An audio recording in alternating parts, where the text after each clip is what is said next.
For those of you who have never attended a town board meeting before, we start with public hearings, which is followed by an administrative calendar. There are meeting agendas available in the rear of the pavilion. If you'd like to be heard on any of the matters before the town board, please go to the rear of the pavilion and fill out a slip which you can obtain from a public safety officer. After the meeting is adjourned, the town board will follow our custom and remain in session to hear residents who would like to address the board on any other matters. Just two little minor things before we begin our meeting. I've advised the town board, the town attorney, that in the event that this meeting runs very long, my friend passed away from breast cancer and I need to attend her wake out of state, so I may need to leave the meeting. The deputy supervisor will continue the meeting if in fact I need to go. And it's my hope that we'll finish the meeting before I need to leave, but if I do leave, I intend no disrespect to the public. It's just for that reason I will be leaving. In addition, I just want to remind everybody here that when you come up and make your comments, we ask you to be respectful to the members of the town board and to each other.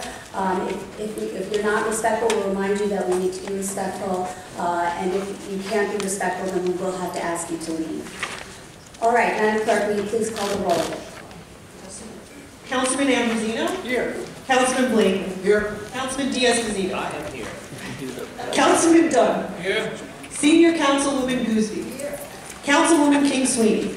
Here. Supervisor Gillen? Here.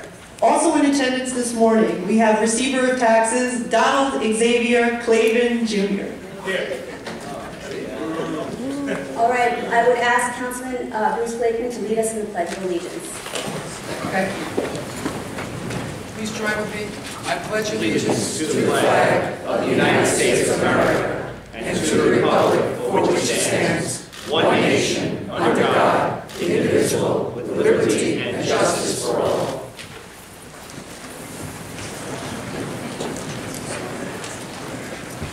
Okay, Madam Clerk, will you please call the first public hearing?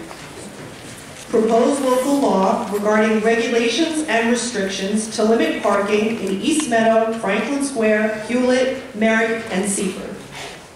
I do not have any slips on this item. Is there anybody who wishes to be heard? I move that the public hearing be closed and the local law adopted. Second. Madam Clerk, please call the roll. Councilman Ambrosino? Aye. Councilman Blake? Aye. Councilman Diaz-Bazita? Aye. Councilman Dunn? Aye. Senior Councilwoman Gooseby?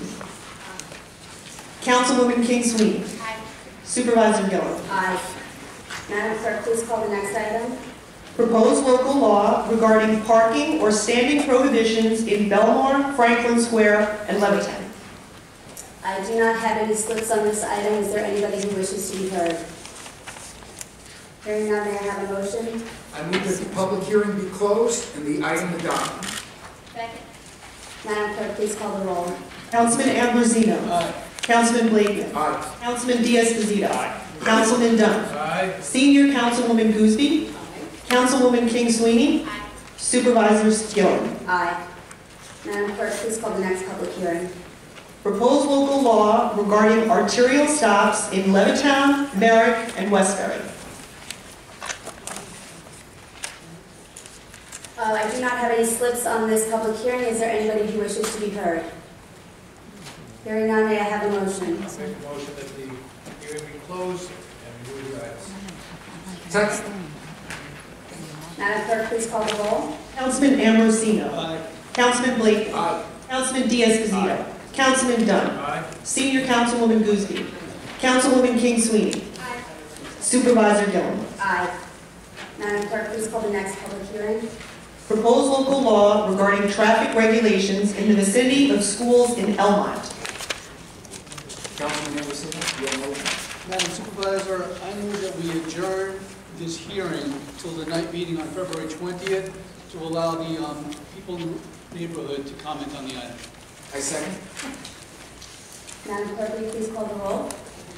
Councilman Ambrosino? Aye. Councilman Blakeman? Aye. Councilman Diaz-Bazita? Aye. Councilman Dunn? Aye. Senior Councilwoman Gooseby? Aye. Councilwoman King-Sweeney? Aye. Supervisor Gillen? Aye. Madam Clerk, please call the next public hearing. Proposed local law regarding bus stops in Franklin Square and Levittown. I do not have any slips on this hearing. Is there anybody who wishes to be heard? Hearing no one, may I have a motion? I move that the hearing be closed and the local law adopted. Second. Madam Clerk, please call the roll. Councilman Ambrosino. Aye. Councilman Blakely. Aye. Councilman Diaz-Bazita. Aye. Councilman Dunn. Aye. Senior Councilwoman Gooseby. Councilwoman King Sweeney. Supervisor Gilman. Aye. Madam Clerk, please call the next public hearing. Proposed local law regarding gross weight restrictions in seafood. I have no slips on this hearing. Is there anybody who wishes to be heard? Supervisor, I move that the hearing be closed and the item adopted. Second. Madam Clerk, please call the roll. Councilman Ambrosino. Aye. Councilman Blakely. Aye. Councilman Diaz-Bazita. Aye. Councilman Dunn. Aye. Senior Councilwoman Gooseby. Councilwoman King Sweeney. Aye. Supervisor Gilman. Aye. Aye. Madam Clerk, please call the next public hearing. Proposed local law entitled Ethical Standards to amend Chapter 38 of the Code of the Town of Hempstead to repeal subsections 38-1.16 and 38-2.4 thereof in regard to outside earned income for elected town officials. Okay. I have a slip, Felix Procacci.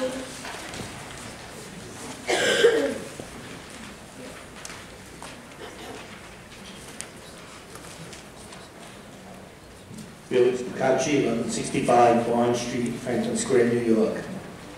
On this revision, I just want to go back to September 5th, when Councilwoman Sweeney had an entire list of items that she wished to put on the ethics law, which I support wholeheartedly and more. I had my own list, and it's on the video of September 5th that we both articulated what we wanted. And I find it very discouraging that the only thing that we're modifying in this ethical law is things that benefit, Councilwoman Sweeney and Councilman Blakeman in particular, and we don't do a full modification, which is desperately needed, because one of the key things that is desperately needed in the ethical standard, if you're just going to pick one additional thing to add, is public participation. There's nothing that prohibits it, but the head of the Board of Ethics, John Ryan, has indicated he is not empowered by New York State to take public complaints. Well, that's not really correct. It doesn't state explicitly that it doesn't prohibit him from doing it, but he doesn't have to. So he kind of is a little misleading when he gave me that excuse. And in that respect, I have an ethics complaint. Well, Felix, Can you please stop the clock? can I interject for 1 second? Well, first of all, good morning. Basically, we as a town board with a supervisor are going to meticulously and very deliberately look at all of our ethics laws and amend them. And we are going to sit down and talk about many of the things that Councilwoman Erin King Sweeney, myself, and other members of the board have proposed over a period of time, and we're going to do that relatively quickly. Because of the time constraints of this particular portion of the ethics law that would require legal action if there was a challenge to it within a specific period of time, we're getting rid of that part of it now to avoid anything that might cause the town money with respect to legal fees, attorney's fees, etc., and avoid litigation. But we are going to sit down and talk about all the things that Councilwoman King Sweeney, the supervisor, myself, and all the members of the town board have put forth with respect to ethics reform. So that is in the process. I would echo those comments, Mr. Procacci. Certainly, our ethics code is something that we will be taking a look at. I did speak with some members of the town board about it. This was something that we had to address in an expeditious manner. The income cap was, in our opinion, not a valid ethics reform, and it was something that we had to address right away. That's why this is separate out just for this public hearing, but we will be taking a look at the ethics code, I assure you that. I always worry about it. hearing, everything's been kicked down the road. I've been here, I think, around 7.5 years. I've heard a lot of that kind of stuff, that every day, oh, the next time, we're going to look into it, we're going to consider it. I can't tell you how many times, I wish I had $1 for every time they said that. I'd be wealthy. But anyway, in that respect, I submitted a request for Supervisor Gillen to submit a ethics complaint regarding the civil service agreement that was, I believe, voted on illegally by Dunn, Esposito, and Santino. And I wrote it up. I did email you so you had a heads up on this. This one I signed. Once again, I don't want to submit it to John Ryan and their ethics board because I know what they're going to say. Well, we're not empowered. Well, they're going to lie and they don't have to respond to me. Legally, they don't have to because there's nothing shall. But it does say in the law, currently, our current ethics law, the ethics board shall respond to employees. Shall. So if you implement this, they shall, they must. Unless you ask Joe Robb, because he doesn't know the meaning of shall. He argued that shall is not a command, but the Bible says it is. But the thing is, they have to respond to you. And I asked, I'm going to give it to the clerk. Like I said, I emailed it to you. I'd like you to submit an ethics complaint regarding that issue. It's important that we get a decision on it. I understand they take their sweet time with me. They took 6 months to give me a no disclaimer on the ethics complaint I filed against Kate Murray.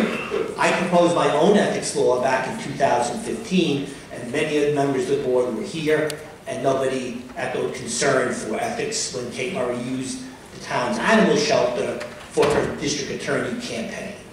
And all her arguments were none. I made the complaint. John Ryan waited till the week after the election before he responded that he did nothing. And when I asked for the folder, there was not one interview with one person. My complaint came back. And I echoed it. I said this at a previous meeting. That's not, it doesn't give confidence if you didn't talk to one person. What did you do for 6 months? If you didn't interview someone, how did you determine that there was no wrongdoing? There was no discussion as to why there was no wrongdoing. She clearly misused her office, the animal shelter department, and it was clear that it was a conflict of interest. But once again, I'm asking you to submit a complaint. Respectfully, I asked you to please submit a complaint so we could get a determination. Whether how long it'll take, I don't know. There's no date, time. Once again, in the ethics law, there's no time constraint. When I proposed it back in 2015, I suggested 60 days. And if they have to go above the 60 days, they give a public letter as to what reasons they need to extend it for 60 days. And they could do that indefinitely, the proposal I put forth. So they're not strung by a time limit, which sometimes it does take time, but they have to give a reason for why it's going to take more than 60 days to analyze a complaint. Thank you so much. Thank you, Mr. Procacci. I see you've handed your complaint to the clerk, and we will take it under advisement and investigate. Thank you. Next, we have Michael Watt.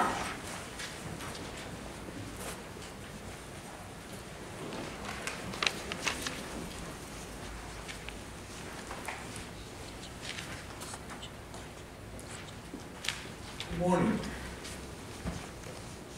My name is Michael Watt, and I'm here to speak on behalf of Reclaim New York Initiative, a 501c4 advocacy organization regarding the proposed amending of Chapter 38 of the Code of the Town of Hempstead Ethical Standards as it pertains to limiting the income elected town officials can earn. Do you please state your address for the record, Mr. Watt? Michael Watt, W-A-T-T, 597 Fifth Avenue, New York, 10016.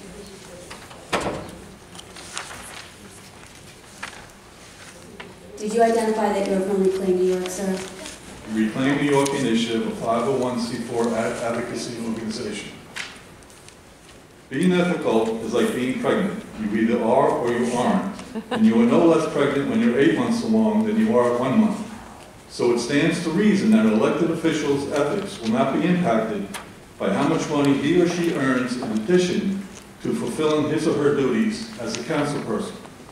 To insinuate that the more money you earn, the more likely you are to become corrupted is an insult to smart, hardworking people enjoying successful careers. Limiting outside income also serves as a deterrent to attracting successful men and women into public service. Local government can only benefit by having men and women with the work ethic and discipline required to build successful careers and share those talents and resources with their fellow residents. A lot is asked of our elected officials in terms of sacrificing time away from family and fun. The last thing government needs to be doing is demanding they take a significant pay cut as well. How much income is earned by the elected official outside his or her governmental duties is not nearly important as how the money is made. As long as the outside income stems from performing services unrelated to the elected official's role in the municipality, the amount earned should not be a problem. An elected official taking even $1 in order to exploit his or her position, on the other hand, is unacceptable. Reclaim the York Initiative, therefore, supports removing limits on the outside income elected officials can earn, assuming the earning of said income does not interfere with the elected official's ability to fulfill his or her governmental responsibilities. Thank you.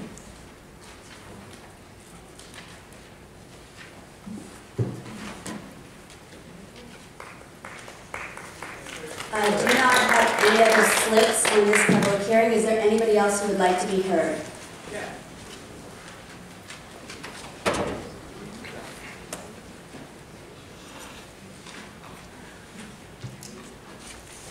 Litigation every day, Baldwin resident, advocate for veterans, repeat performer with regard to this ethical situation, and I'm hoping this time that the direction that it goes, that the spirit and the nature of the process takes a more fairer and inclusive direction. As previous speakers have stated, and I have stated myself previously, the income stipulation was purely political. Let's keep it real. You know, I'm on a time clock here, so I just want to be specific. The nature of the whole process itself was not genuine, it was not sincere, it lacked integrity. So if this is an opportunity to make that right, with all the other issues that need to be addressed and corrected in the township of Hempstead, let's at least in this instance get it right.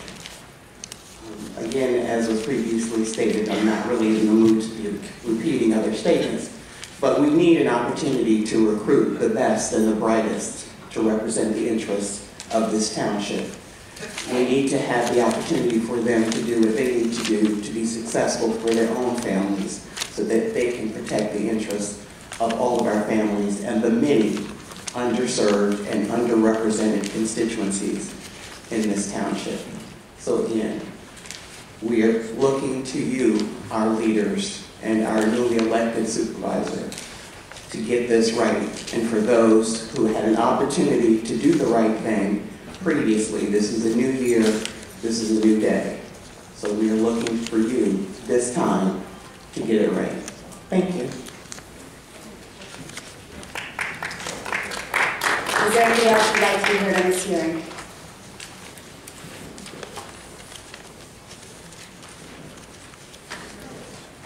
Diane Batten, Hempstead. Before I begin, sympathy to you on the loss of your friend, Supervisor. I am all for this ridiculous resolution being voted against and done away with. But what concerned me was the conversation that took place. I'm happy to hear Councilman Blakeman that other ethical issues will be worked on. We've been waiting a very long time for that to happen. What I would like to know is, you know, as we know, goals are great. We've been hearing goals for many, many years from this board. What are the deadlines? What are your deadlines? The way I look at it, the sooner we satisfy the public and the public is satisfied with some ethical, very much needed changes, the better. So let's take, for instance, Inspector General. Was the deadline for an Inspector General, and is that something the board is still in agreement on? Mr. Roy, I believe that is coming up for our March hearing, is that correct? In the civil service law, the position has to be created, and it has been sent to civil service in New York State, and it'll take until March. For a public hearing has to be held by the town of Hempstead Civil Service Board, and that will be in March. And so everyone understands, what does that mean? The position has to be created. Okay, and then from there, And from once the position is created, then the board can start conducting interviews and move forward. okay, so do you have just an approximate ballpark time of when we will have an inspector general? I know that the position will be created sometime in March. Okay, so is there anything that could cause delays from that happening? Once the position is created, then we can move forward with retaining someone to act as what they're calling the compliance officer. Okay, all right, thank you. Is there anybody else who would like to be heard on this public hearing? Hearing no one, may I have a motion on this item? Make a motion that the hearing be closed, and local law be adopted. Madam Clerk, please call the roll. Councilman Ambrosino. Aye. Councilman Blakeman. Aye. Councilman Diaz-Padrón. Aye. Councilman Dunn. Aye. Senior Councilwoman Guzzi. Councilwoman King Sweeney. Supervisor Gillen. Aye. Madam Clerk, please call the next public hearing. Proposed handicap parking on public streets in Baldwin, Elmont, and Uniondale. I do not have any slips on this item. Is there anybody who wishes to be heard?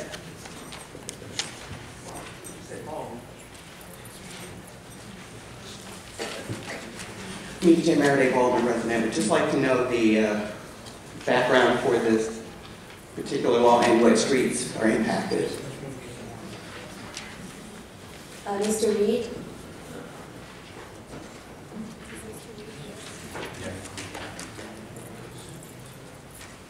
And while he's coming, since we do have a cross-section of county and town roads, we're just hoping, and I'm sure there are other residents from other communities that are looking for more cross-municipality direction with regard to addressing some of the traffic infractions that are happening on our county and town roads.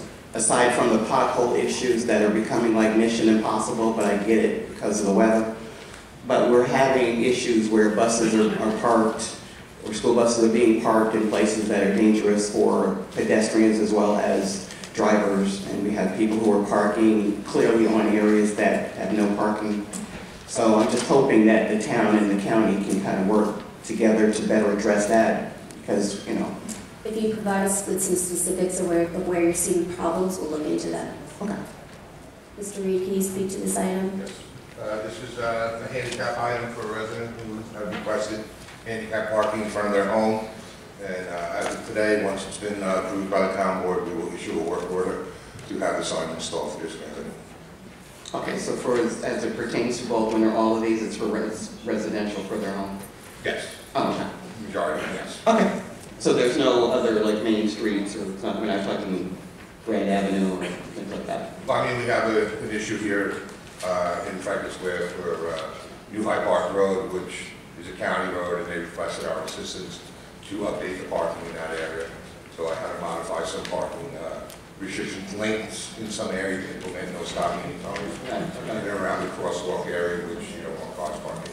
Anyway, for a crosswalk, so we had to update the signs in Franklin Square for one of the locations on the agenda.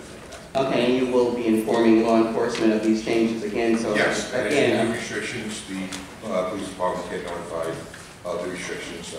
because I'm really trying to be proactive versus reactive. You know, we have to really try to reduce the fatalities of people getting hit, crossing streets, and things of that nature. And if we're not doing it now, you know, this hearing could become like Generally, the police departments are notified with new ordinances, whether it's term prohibitions or parking restrictions. And also the residents can call the police if they see a parking issue on the block, and the police will come down and respond. Right. Okay. Thank you. Thank you, Madam Supervisor. Is there anybody else who wishes to be heard on this item? Hearing no one, may I have a motion? Supervisor, I move that the hearing be closed and the item adopted. Madam Clerk, please call the roll. Councilman Ambrosino. Councilman Blakeman. Aye. Councilman Diaz-Padrón. Aye. Councilman Dunn. Aye. Senior Councilwoman Guzzi. Councilwoman King Sweeney. Aye. And Supervisor Gillen. Aye. Okay, that concludes our public hearings. Madam Clerk, will you please call the administrative calendar? Supervisor, on the administrative calendar this morning, we have items 1 through 57.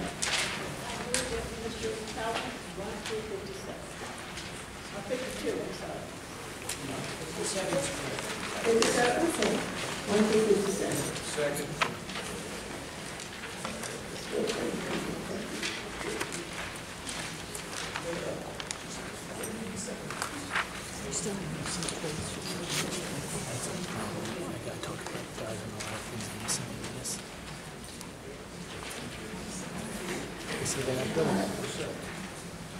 Madam Clerk, I move to table items 48, 49, and 50. Certain members of the board has asked for additional time to consider these items, and I'm inclined to table these until our next town board meeting to provide the board members with the time that they need to feel comfortable voting on these items. Second. Madam Clerk, will you please read item number 48 and call the roll? Resolution authorizing the execution of an agreement to provide legal services, Town of Hempstead, Bond, Shinek and King, PLLC. Will you please call the roll to table the item? Yes. Councilman Ambrosino. Aye. Councilman Blakeman. Aye. Councilman Diaz-Padrón. Aye. Councilman Dunn. Aye. Senior Councilwoman Guzzi. Aye. Councilwoman King Sweeney. Aye. Supervisor Gillen. Aye. Madam Clerk, please read item number 49 and call the roll. Item number 49, resolution authorizing the execution of an agreement to provide investigative services, Town of Hempstead, in parentheses, Kroll, Inc. Councilman Ambrosino. Aye. Councilman Blakeman. Aye. Councilman Diaz-Padrón. Aye. Councilman Dunn. Aye. Senior Councilwoman Guzzi. Aye. Councilwoman King Sweeney. Supervisor Gillen. Aye. Madam Clerk, please call item 50. Item 50, refunding bond resolution. Authorizing the refunding of certain outstanding serial bonds of said town, stating the plan of refunding, appropriating an amount not to exceed $110,000 for such purpose, authorizing the issuance of refunding bonds in the principal amount of not to exceed $110,000 to finance said appropriation and making certain other determination relative thereto, Town of Hempstead. Please call the roll to table this item. Councilman Ambrosino. Aye. Councilman Blakeman. Aye. Councilman Diaz-Padrón. Aye. Councilman Dunn. 110 million. Oh, I'm sorry, yes. Aye. Yes, sorry. Senior Councilwoman Guzzi. Aye. Councilman King Sweeney. And Supervisor Gillen. Aye. Are there any other items on the administrative calendar that any members of the town board would like to sever?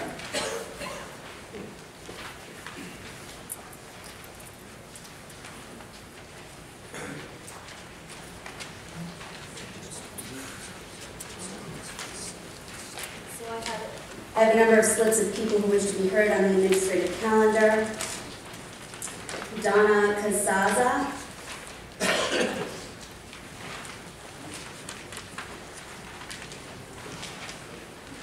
Donna Casaza, Rockville Center, New York. Okay, the first one are inclusive are 8, 9, 10, 11, 12, and 13. These are with respect to youth services contracts from January 1st, 2016 through December 31st, 2016. Is there a reason why, I guess my question is this a debt? These are contracts that were not paid in the calendar year of 2016 and 2017? Mr. Rogers. These resolutions come out of the Department of Planning and Economic Development, and I would believe that these are contracts that were agreed to back then and were not paid. Right, Is so that correct, Commissioner? The contracts from the OCFS in Nassau County, New York, past the ones you're referring to actually on the calendar indicate come from my department. They're actually involved in the Department of Parks. The various villages, they're all villages that are on services. No, I know they're villages, but the dollar amounts of all these contracts were services that were rendered. Were for services that were rendered in the budget for 2016, I would think. For some reason, they didn't get into that budget and they weren't paid then. They weren't paid in 2017, and now they're coming up in a 2018 year, and you want to pay them out from 2018 budget? It's grant. It's 2000. It does not come out of the 2018 budget. The money was appropriated in 2016. Okay, so just so you know that with respect to layman looking at these contracts, it doesn't tell me it's grant money. It doesn't tell me where the grant money is coming from the state, the feds. Stop the clock. Am I right? So we know that not $1 for these youth services is coming out of the 2018 budget, correct? That's correct. My clock keeps... Yes. Okay. That's correct. Okay. 36 and 36, I guess it is. North Shore Architecture, Inc. The contract there that was signed does not have the name of the principal underneath. So if you're looking, you will never know who actually is that person. And that goes with standard valuation services also. If you're looking at that contract, you would not know who the principal is, who the owner is, and for ethical purposes, you wouldn't be able to vet the contract. Supervisor, can I address that? So that's a valid point that's been made. We do have disclosures from those firms. Yes. Okay, so you want to disclose who the principals are? Well, I guess, if I may, the problem is if they're all bunched in a resolution and they're all being typed with the same kind of contract, some are bold and have a printed name and some don't, it should all be consistent with the same type of contracts. Well, I think it should be consistent that the principals be included in that information, but the disclosures that we get indicate, do you want the names? Well, I think that they should be part of the record, and they should be part of the vetting that are done by we who take the time to look at the resolutions. It was 6 and 8 months down the line. I know my time is, but I'm answering a question for you. The bottom line is that should be part of the process that's open and transparent for all of us to look at. You're saying you'd like this information included in resolution? And it had been. I mean, like maybe 6 or 8 months ago, all that vetting was put on and then it was taken off. I take a look at every one of these resolutions that come in. I think that's something that we will take under advisement and look into, especially as we look to amend our ethics law.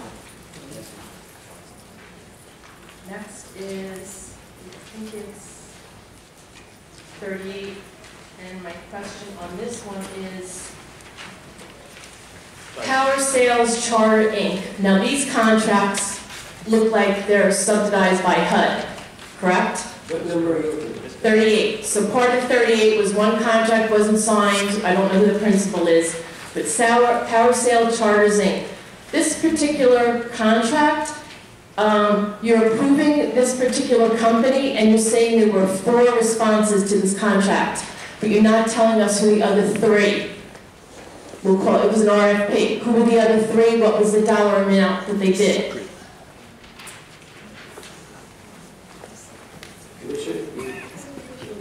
What we do is each year, these are a series of requirements, contracts that Department of Planning and Development puts out for RFP. Respondents come in, there's a procurement policy that we have to adhere to because there's CDBG funds involved. The committees are set up, they review the responses to the RFP, and a recommendation is made to put forward for contract. Okay. Three contracts are being awarded in this resolution.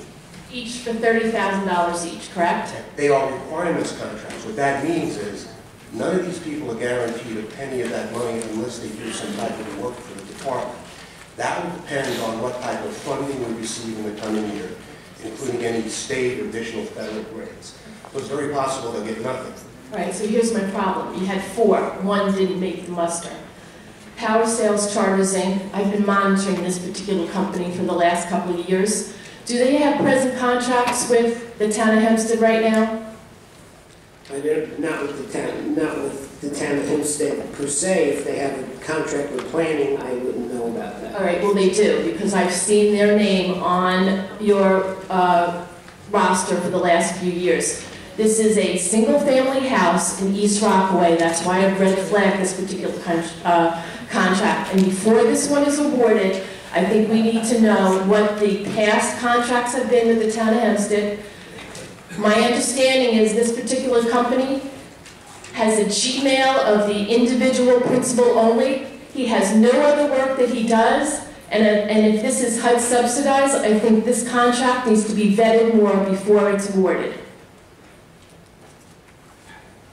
Commissioner, correct me if I'm wrong. Last year, Power Sale had a contract with my department. See, so They were paid $700.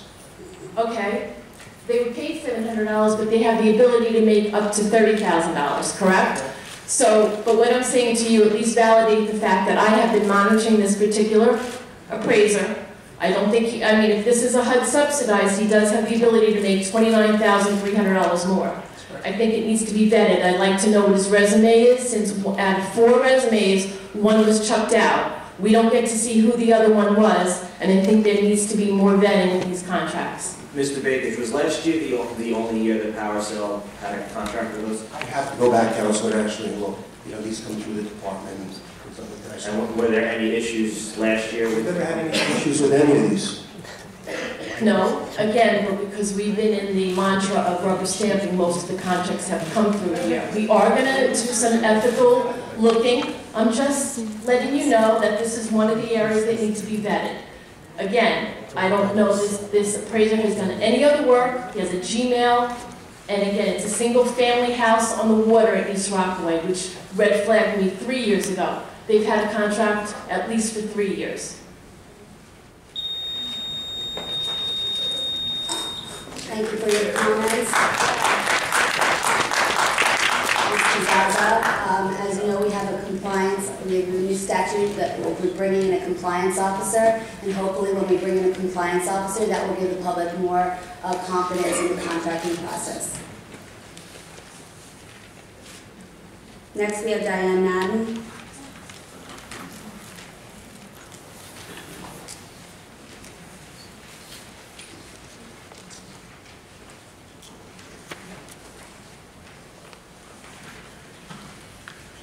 I am Madden Hempstead. Item number 25.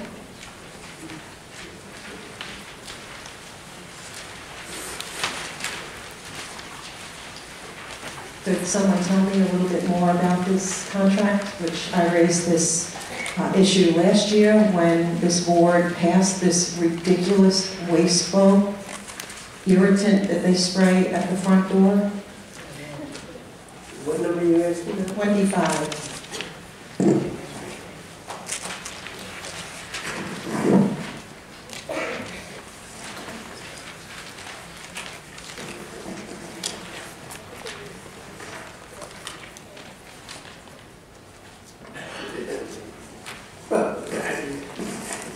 This is for,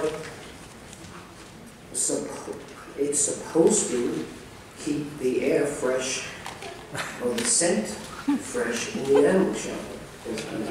What's your question? Well, you understand that it's mounted at the front door, and it is so overwhelming that the staff keep their window open to the right. And it is poisonous, and it is not a fragrant, it's an irritant. And for some reason, all of these years, we have managed the animal shelter without a contract for a scent machine at the front door. Have they had the scent machine before at the animal shelter? Sure. Commissioner Marino, please come down.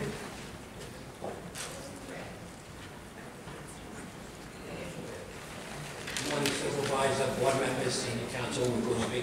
The contract is for a scent machine we leave in the front. this is the second year. We started it last year. When I went to the Veterinary Guides to Animal Shelters website, which is, when I contacted the Humane Society of the USA, they recommended this guide to animal shelters. And one of the things was certain scents are better for animals. So we tried this out.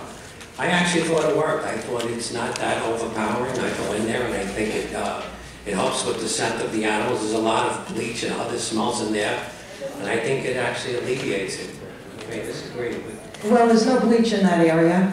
That's the front door. The bleach you would find in the kennels, and if there's an issue with bleach, it means that the solution is not being correctly mixed. This is a wasteful contract. I am interested to finding out what board members passed this contract or tried to. When you spoke or quoted Councilwoman Sweeney about your responsibility or elected officials' responsibility in running out of people's money, this is how you run out of people's money, by spending it wastefully for no purpose. And Mr. Marino, if you're going to start taking recommendations, maybe you should do so and start hiring qualified people instead of transferring wonderful people for the past 2 years that have been in the animal shelter, out of the animal shelter, and pulling in political connected employees into the animal shelter. So I think if you're going to take recommendations, those are the ones that affect the animals, the welfare of the animals. This is not helping the animal shelter. I would like to know where this contract came from, and again, why it's even on this resolution. Can I just ask a question? The scent is one thing, the expenditures of money is another thing. What ingredient in this, and I'm asking this sincerely, what ingredients in this is poisonous? Well, if you look on the website, I don't have it with me, I'll certainly be happy to email that to your office. These are considered irritants. It's not So they're not poisonous, they're irritants. Well, irritants are poisonous, they're chemicals. If you want to mince words, it's wasteful. It's wasteful.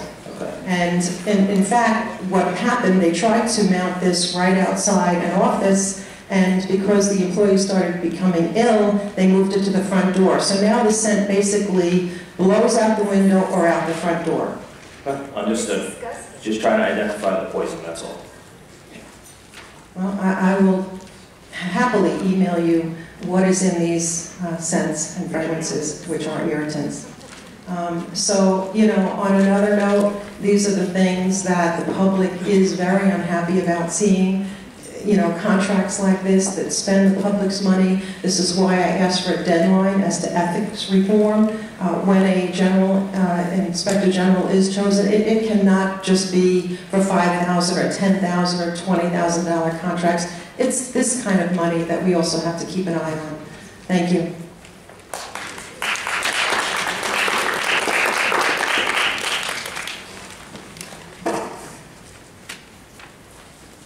Felix Bocacci.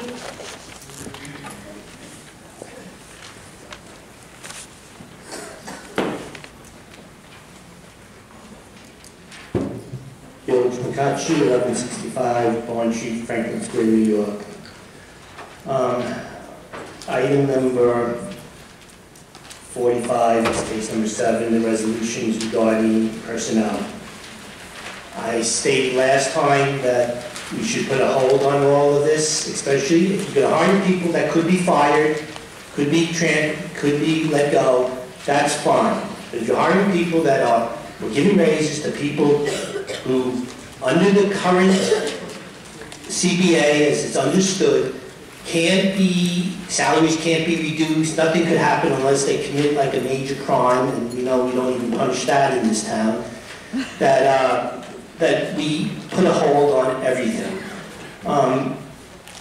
You know, the ethics law needs to come first. It comes to first, and to add the public participation in the ethics law was very necessary before passing this particular resolution, because right now the public has no outlet. I have to plead for you to, you know, please put forth an ethics complaint to John Ryan now. I can't do it myself. That had to come first. We're putting the cart before the horse here.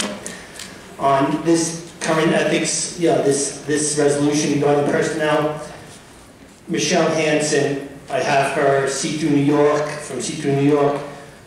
We'll go through, I think she might have been part-time, the salaries were low, but it goes from, I think it's 35,000 in 2013, and 41, 44, 51, 59, 66, and then we're gonna go to 67, or whatever it is, 69.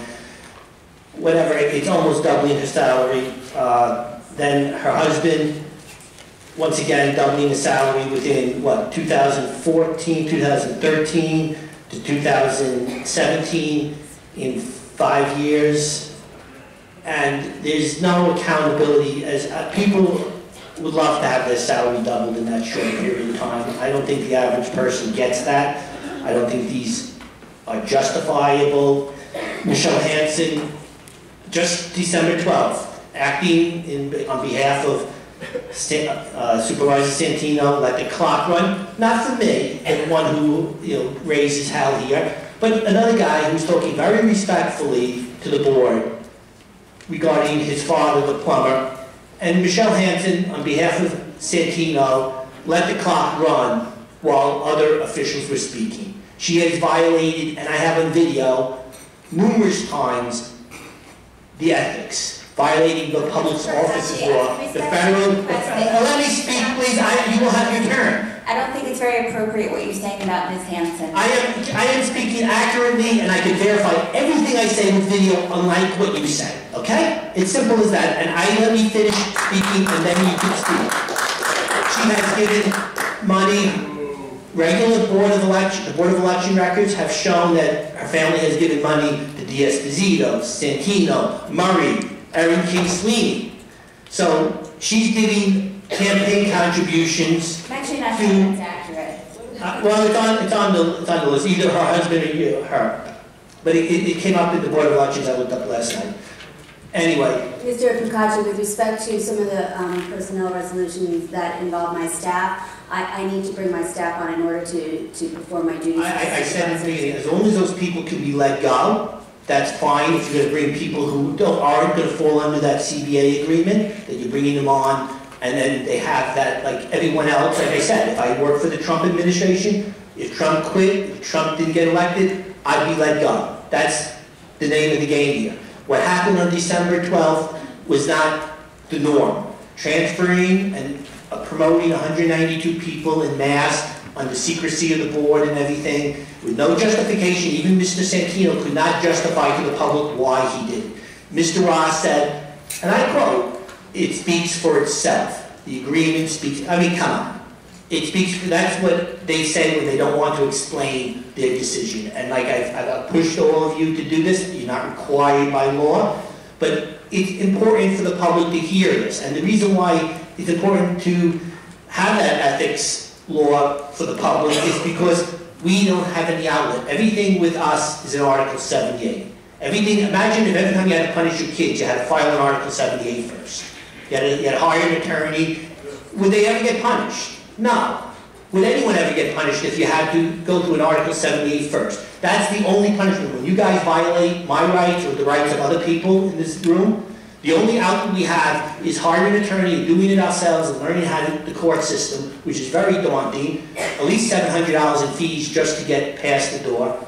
It's unfair. The ethics law needed to come first before the resolutions. The numbers I read out are accurate right from there. And the Board of Elections, she is giving contributions to many people who vote on her raise. Mr. Procacci, if I may, and this is actually going to be scary to say, I actually don't disagree with everything that you said. But what I do disagree with, and I think that some of my colleagues on the board disagree with, is to single out a person and her family for what's really their right, their democratic right, to donate money to whoever they want to. And for you to insinuate that they're only getting raises or moving up the ladder in government because of those donations is wrong. And that's, look, everyone can laugh as much as they want, but that's the problem here, is that, okay, I let you finish, let me finish, and I think that that's the issue. Perhaps we could have a conversation about the issues that you raised, but when you identify certain people, like Ms. Hansen, Mr. Hansen, who quite honestly work very hard for the town of Hempstead, And when you identify them as the only reason as to why they're doing, well, that's exactly how it sounds to the rest of the people and the people that are watching and the people that are watching your video online. It sounds like you're identifying them because of the money that they donate, and I think that's wrong. Well, absolutely. When I've asked... So we agree, great. No, we agree on that. When I've asked, and you've been here when I've asked, and even before you came here, I've asked, why is somebody getting a $20,000 raise? You know, oh, department needs. The department said this. Everything. And then when I ask a question like, when I have problems with the town clerk's office with foils, which I've had over many years, many of the people here have dealt with me on foils, and I've asked, they went past due on it, they didn't give a proper response, they violated no... I'm sorry, your time is up. I Sure. can't give you an additional time. In addition, I believe that the clerk's office requested a raise from Ms. Hanson to bring her pay up to the pay that other supervisors in that office receive. Sure, and I get that. Can I say something? Actually, Felix, I'm the one that requested a raise for Ms. Hanson. She, as I told you, other supervisors in the office are making significantly more money than her. The reason that I chose to give her a raise, obviously, she's not ever donated anything to me, obviously, and I would never expect that of any of my employees. She gets to the office often at 6 or 7 in the morning. She does not take a lunch. She stays late. She has done everything in her power to try and help me as I transition into this role as clerk. She's a very hardworking, good employee. I decided I was the one. She didn't even come to me. I came to her. I just want you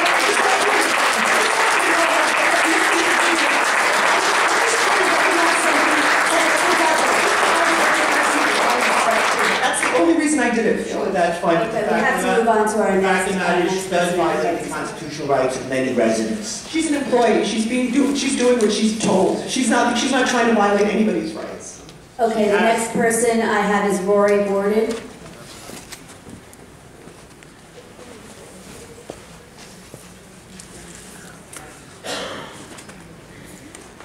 Good afternoon, Board. Rory Gordon, Hauppauge, New York.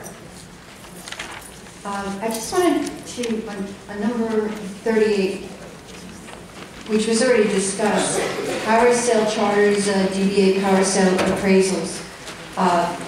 There's no hourly rate. How do they determine what they get paid? Ordinarily, appraisers are paid based on the magnitude of the job that they're given. So we would get a fee quote prior to employing them for a specific job. There is absolutely no internet presence for power sale appraisals. How can we as citizens check into what their qualifications are? Who in today's world has no internet presence? I mean, every single one of you do. This organization has none. I find that very troubling.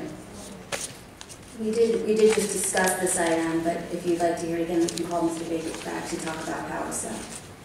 Only thing I'm asking is how did you come to pick them without any internet presence? How planning works this is they do requests for proposals, and then the number of proposals are given in, and they select various entities to meet their needs. So it's vetted by a committee at the Department of Planning and Economic Development. And that money that's spent, is that foilable? Sure, yes. Okay, that brings me to number 39. On number 39, you have a contract here for Beckman, Hennick, Peterson, Petty, and Thankful. What I don't understand is how you can hire this particular firm to pay them up to, I forget what it was, $50,000 or $100,000, when we have foiled bills from them and they are now appearing to be working for free in the litigation Green 2009 against the town of Hempstead. So can somebody explain to me why the bills are not foilable? And that means if they're not foilable for Green 2009, why would they be foilable in this particular situation?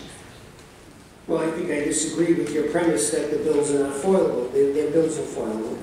Mr. Procacci has foiled twice the bills from March 2017 until today, and there has been no bill turned in by Beckman Hennick whatsoever.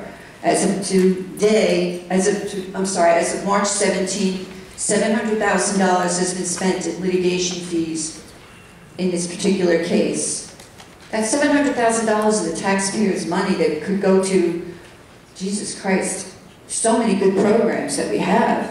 And it seems like they vanished after March 2017. Only I can say to you is that I'll look into it, but if their bills, their legal bills are foilable. I understand that, and I know for a fact that there are no bills found. I read the foils myself. Okay, let me move on. Can somebody explain to me what the Association of Towns of the State, that number 22 is? One of the resolutions is to pay the annual dues, and the other two resolutions is to have members of the town of Hempstead, Councilwoman Gooseby, the town clerk, attend the annual meeting of the Association of Towns. What does that annual meeting cover? What does it do? I looked it up, I couldn't find any information online. I mean, I found a website, but what specifically do we get from this meeting? I believe the meeting has a number of training seminars and informational presentations. Councilwoman Gooseby, Senior Councilwoman Gooseby is an officer with the Association of Towns, so they're having a workshop. Some of our staff, Sylvia Cabana, is going to attend, our clerk. They're having training seminars for clerks, new issues coming up in clerking, things like that. So it's just a useful presentation that this is Association of Towns throughout New York State that they have this weekend, and they have various informational sessions like that. And we have training for attorneys as well, so they can come and get the educational credits that are due them. Anyone who works in towns. Okay, because the way that I read it, they can do that. Generally the town supervisors attend, and I would think it would be in your best interest that you attend because you're the newbie here. And I mean, I would think it would be wonderful for you to go. But she can come if she wants. No one stopped her. But I am the delegate, and I am a member of the board. And I have served as president of the Association of Towns. I understand that, but the $2,125 is for you. There is nothing in the budget here for Laura to go. It's in the budget. If she wanted to come, she can come. I have no real questions about it. There was an issue of whether I was going to be actually speaking that we're in the process of resolving. Okay, thank you.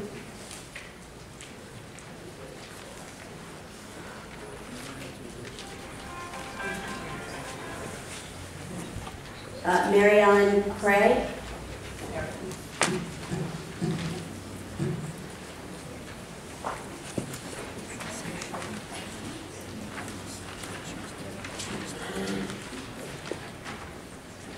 Thank you. Mary Ellen Cray, 436 Locust Avenue, Uniondale. My question is about 1 and 2, where the homes are located in Uniondale.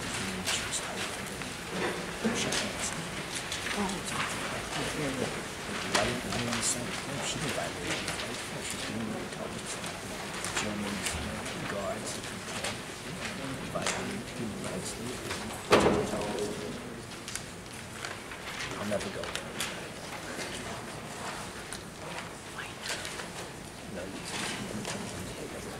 Yes, I'm sorry. Commissioner Rothkamp, can you speak to this, please? Good morning, Supervisor, members of the Town Board. Yeah, there's several locations on Uniondale. I can give you the list when I'm done reading them. 678 Clinton Avenue, 1027 Fitness Avenue, 486 Hawthorne Avenue, 418 Locust Avenue, 774 Macron Avenue, 828 Park Avenue, 643 Southern Parkway, 168 Walton Avenue, 273 Warren Street, and 526 Southern Parkway.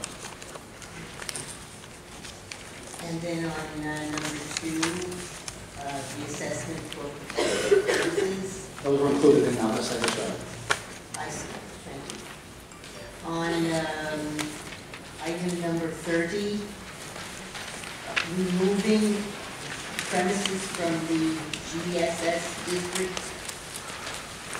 This is an abandoned gas station which has been vacant for about 10 years. And they're currently in the gasoline service station district. They're giving up that zoning designation to revert back to business district. Hold her time for 1 second. With respect to your first question, Commissioner, do you have any idea about how many zombie homes we have in the town of Hempstead? We have about 1,026 currently. And what we're doing is, as we speak, we're putting together lists of all those. We're having the inspectors go back out on those to see the status of them, because as time has gone on, some of them have come off vacant registry type of status, that they're no longer vacant. And then this way we're going to have a more condensed list. I would assume by the time we do this, it'll probably be around 500. Someone told me that there's no incentive for the banks to sell those properties. No, that's not true because of the laws that this town board has passed with them having to put money in escrow. Now there's an incentive for them to do that, so they don't have to keep that money in escrow.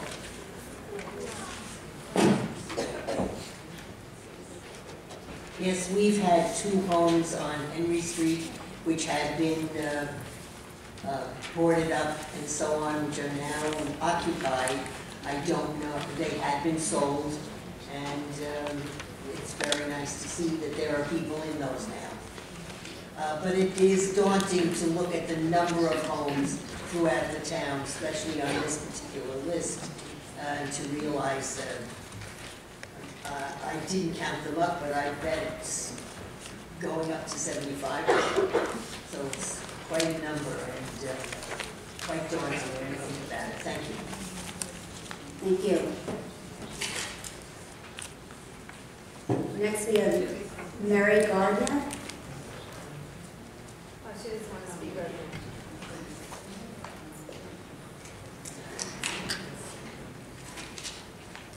I do not have any more slips. Is there anybody else who would like to be heard on the administrative calendar? Yes.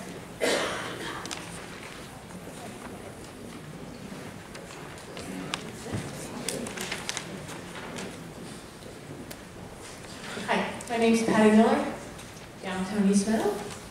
I just had a quick thought about the fragrance issue at the shelter. Aside from the fact that there are many, many fragrances that are, in fact, very detrimental to cats' health, and it's outside the new category, which only has 1 door, so that could be an issue depending upon the cat's fragility. But aside from that, being that it was a contract that was awarded, and as we've seen over the last few years, there's been no enrichment, and there's been complaints of the cost of a collar per dog because of the amount of animals still there. I found it a little bit disheartening that when the gentleman that was here was looking for things for the shelter, that fragrance would come up, because in a well-run shelter or rescue, you really don't have to mask odors. You should be clean. So when that came up versus something like an enrichment that evidently was not in the original budget, I would be hoping that they would be looking to keeping the animals healthy and more fun comes away. So when that money comes out again, I would just think that it would be probably better spent elsewhere.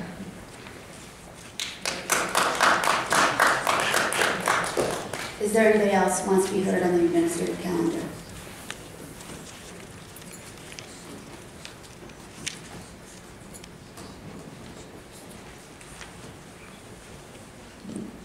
Lucille Define, American, New York.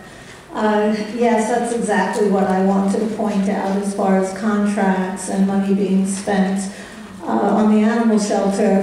This is definitely not one of them. And enrichment is so obviously needed at the shelter, to the point that just recently, when there was a press conference there, the media wanted to go through the kennels, and they were given some ridiculous excuse why the media should not go through the kennels. We tried to urge them that that was not true, and they had every right to go through the kennels, but they shook their head and said, no, we've been through this before, so it doesn't matter. We would hope that changed, and that the shelter would look different. And I really hope there starts to be things in the cage, toys, enrichment for the dogs, for the cats, and that those cages are presentable and decent for those poor animals so they can have a better quality of life. And these are the kinds of things you should be thinking about, not a fragrance in the front. The other thing is, I just have a question, I don't know what this is. Item 20, authorizing payment to general code for the annual maintenance of the Town of Hempstead E-Code 360. What is that? As the town passes new local laws, there's a town code book that gets published, and these are the people who publish it. So they, as we publish new laws, they have to be put into the book and put online, and this is the company that does it. Oh, okay, thank you.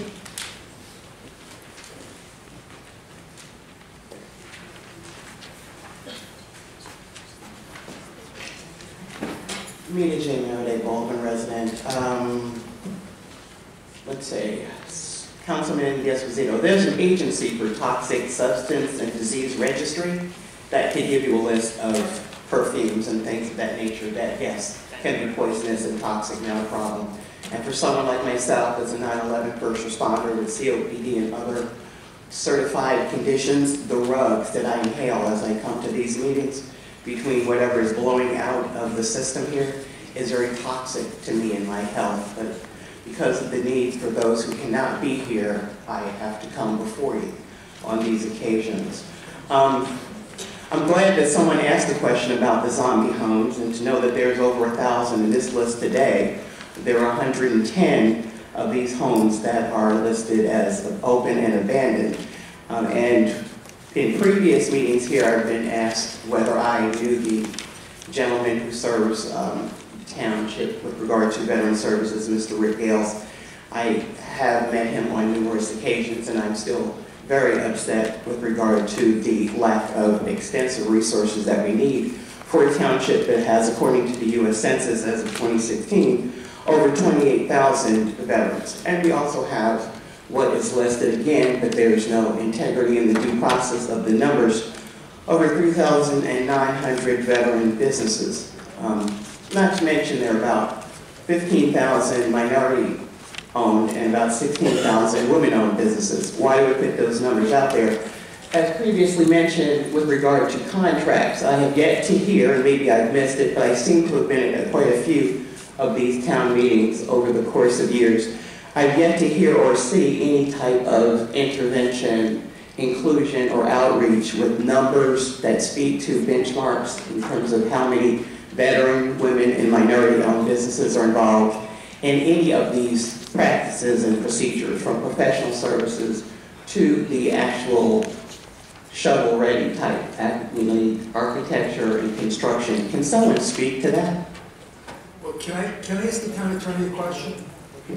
Are we allowed, you want to speak to it first? Yeah, please.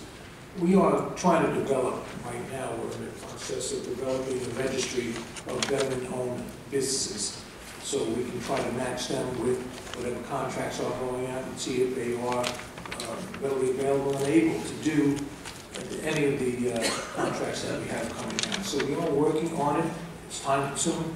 It's a lot of work, but we are working on that aspect amongst a lot of other programs that we're looking at for veterans right now in the town of Hempstead that we don't have. And the idea is that we would be reaching out proactively to those veterans instead of waiting for them to reach out to us. Absolutely.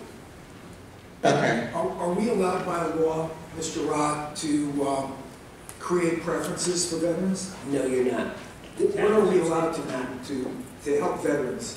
You can do what Councilman Dunn said, constituent outreach, let them know that these contracts are available to be bid on, or request for proposals to make sure they know about them. I think planning and economic development does that in certain circumstances. With those, you can do that kind of reach out. But the town, the state is allowed to do preferences, but the town Hempstead is not. Are we allowed to do a program like we do with respect to minority and women-owned businesses, where we try to target a certain percentage of the work to veterans' businesses? Would we be allowed to do that? You mean a quota? In other words, 5% of the work goes to... A target. once again, you Minority women-owned business, you can make sure, 15%, is that correct? you can make sure that these businesses know that these contracts are available to bid on, or the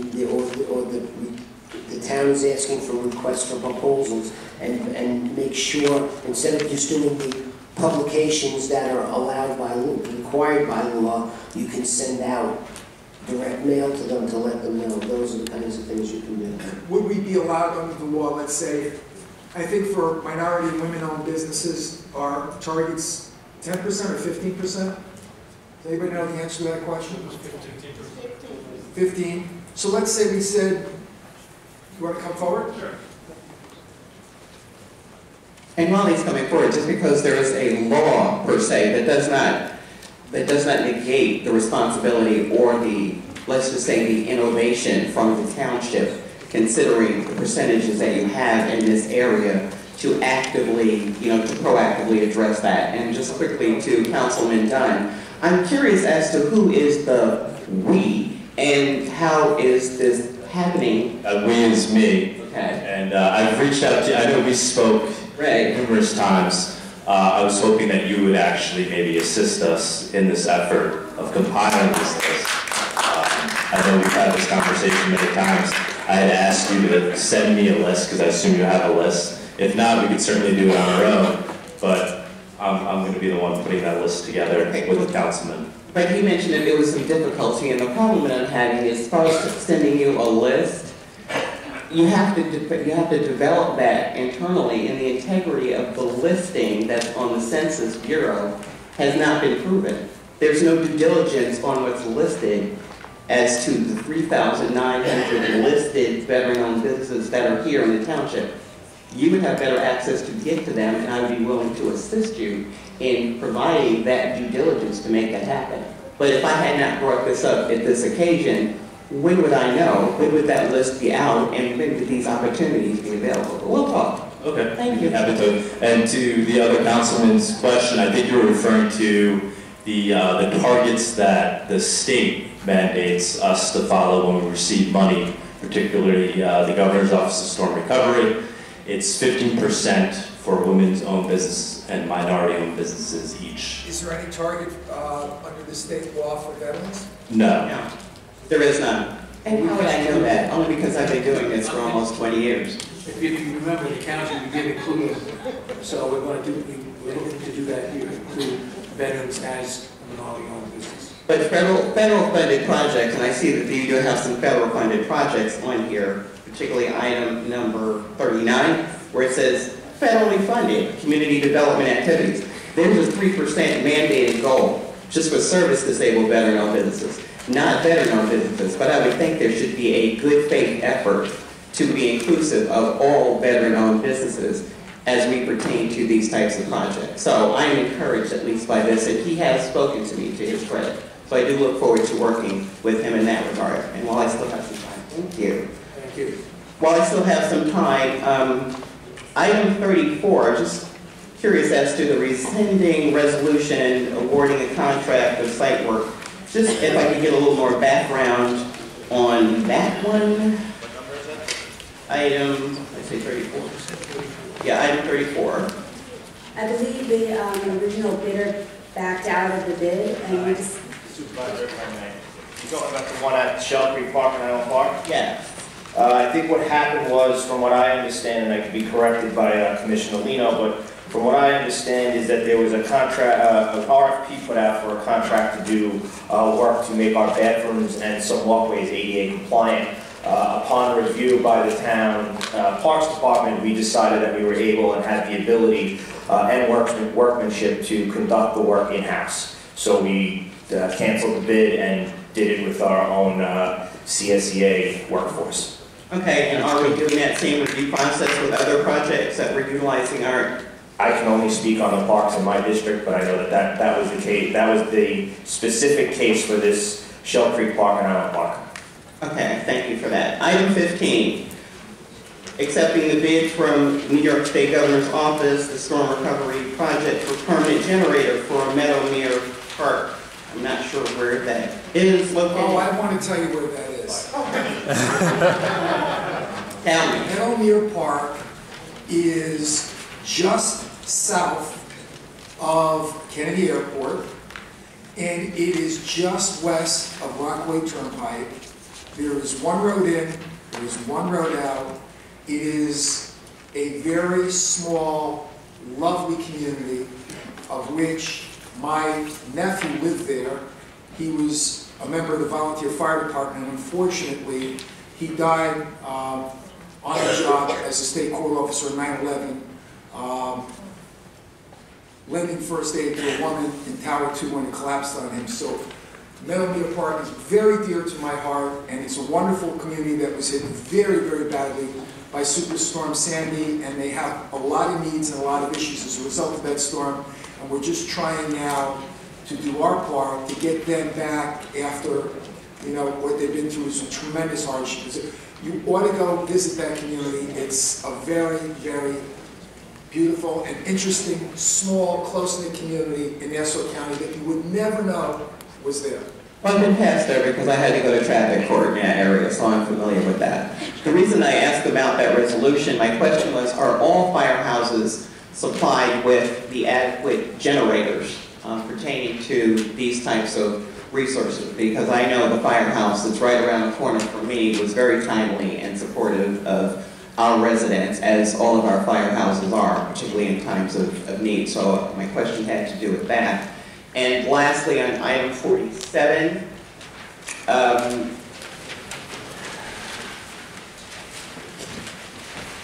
just a question of the selection process, and it was previously stated earlier, and if I could just finish my point, I will leave my seat and won't need public safety to remove me. North Shore Court reporting, just trying to understand why we did not have anyone from the South Shore. We have a town of North Hempstead and we have a town of Hempstead, so just trying to understand why we weren't inclusive of someone from...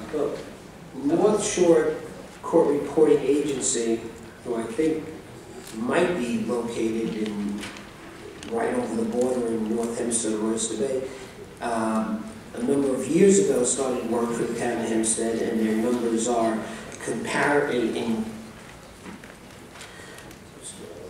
their numbers are comparable to the other reporting companies, and they did work for the Landmark Preservation Committee at their meetings, and this is to pay them for their stenographic services.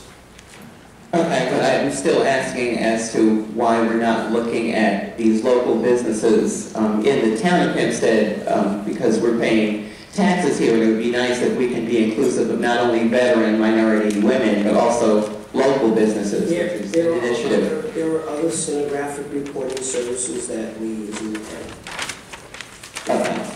Thank you.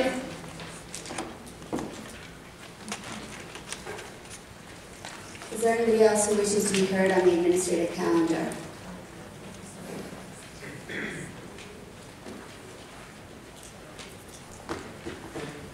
All right, Madam Clerk, will you please call the roll on the administrative calendar with the exception of the items that have been tabled?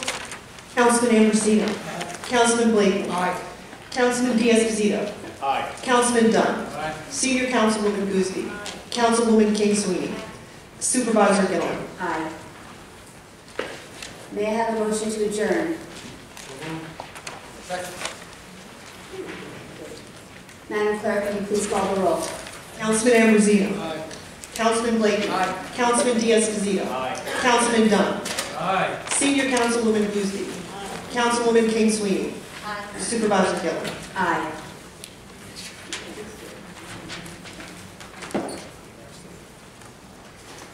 All right, that concludes the formal portion of our meeting. We now move into public comment. People who wish to be heard. Stephanie Capuano.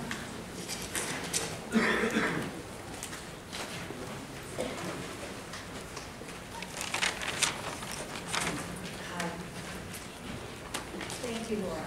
And thanks for doing the audit, and it was great to see you the other day. And I'm Stephanie Capuano Warrentalk. I'm sorry about your friend. My mom died when she was 42 of breast cancer, and my hands are big. Anyway, I'm here to talk as an advocate for the animals. I don't really, I appreciate everybody here. I thank you all because you do great. You have an expertise that is amazing. And it's been an education to be here. Don't have a lot of time to talk, so I wrote things down.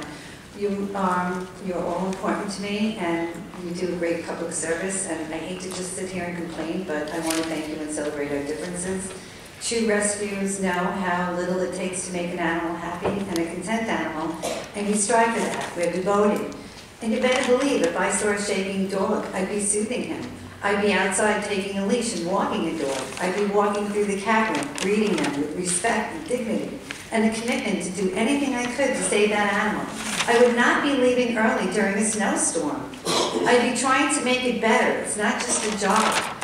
It's a devotion. I would paint that disgusting peeled paint and spruce up that animal shelter. It's gross. It is dismal. And if I was trying to go to adopt an animal, if you want to move the animals and truly get happy people and contented people in charge. Anyway, I would paint it, and it is smelly. Oh my God, go in there. It's overwhelming when you walk in, that smell. It's disgusting. I'd rather smell a dog that just went to the bathroom than that. You can't inhale that. Go and see what it's like. And we're not just complaining to complain. So anyway, we're devoted to animals. I've done rescue for 20 years. Thank God my mother gave me that kindness towards the animals. And I did minority studies for inner cities in schools, social work. I did domestic violence. I was a social worker. I loved your dad, Peter King. He helped me with the animals in the past. Before these girls, I've gone to the shelter and I've seen what goes on in there. And thank God for these girls that it's been turning, because we want to make you aware that animal people should be in charge, not just anybody. I mean, the job should go elsewhere, town and union jobs. It should be for animal advocates, people that really have a great understanding of the animals and what it takes to make them contented, and how you can move them, and how you can talk to people that come in that try to adopt these animals. Maybe they don't have to relinquish their animal. Maybe if they knew about that food pantry. There are other alternatives. So, and I also just want to say that if everybody's telling you there's a problem with this guy, then there's a problem with this guy. We need a person that will work with people and that will work with the animals, and certainly, as they share great pain, just like humans, in that instance, they are our equals. They also have emotions. When I'm happy, they're happy. Like when I come home from work, not just because they want to be fed, because I'm happy, so we have happy animals. I saw a cat laying by his friend that just got hit by a car. They have emotions. They're kind of like children. I also saw a need to help because of community, because I looked at my life and money wasn't enough. I knew the shelter was bad in the 80s when I moved there, and I don't know why you would put people in charge that really don't do rescue or experience empathy. That doesn't make sense, especially somebody that can't even walk a dog or go. I talked to countless people that work in there. He hasn't even once walked through the cat room. That's amazing to me that a director wouldn't even walk around or greet a cat or say hello to a dog. Or you work in the shelter, you're a director. Does that mean you just have to do managerial things? No. You don't leave early during a snowstorm. You care. You show empathy. You shouldn't be letting any old body do ear tips that come out crooked, that aren't a qualified lab technician, especially if he has a shaky hand, this guy. And they come out, half the ear is chopped off. That's not supposed to be. They don't chop off half the ear. So I wanted to say that I want to honor my mother for teaching me kindness, and also honor my cat for keeping me alive. And that's how I started rescue, because a doctor perforated my esophagus in Las Vegas, of which I did not win my lawsuit. They said I looked too good. Anyway, I had emergency thoracic surgery. This is what I like to do. This is what I like to do. We have so many people that are experts in our area that need to be in there, that need to get this job done for you guys. In Nassau, we can clean it up. We've done TNR. You can see it. We've taken kittens and cats out. Anyway, also I want to say that I went to college and I did all this, and what good can I do on this planet? It's not just about making money. I could live right now in a resort if I wanted to. I could. We have to celebrate our differences, and also I want to say is that that's not what you really want. I'm sure you all have good intentions, for whatever reason that you hired people like this initially. But let's get on the right track now and not mess around. I'm here to honor also Ben, the dog whisperer, that it came to mind that he was very qualified for the dogs, and he didn't get the job, and now he's dying of pancreatic cancer, and I just want to honor him for all his service to the shelter. Thank you very much. Thank you, Ms. Capuano. And I'm told the animal shelter is being painted this week, and we are looking at the animal shelter, taking your allegations seriously, exploring what's going on there, and we will do the best to make sure everybody on the town board shares my concern for the animals to make sure that they are being treated properly at the animal shelter. Next, we have William McCabe.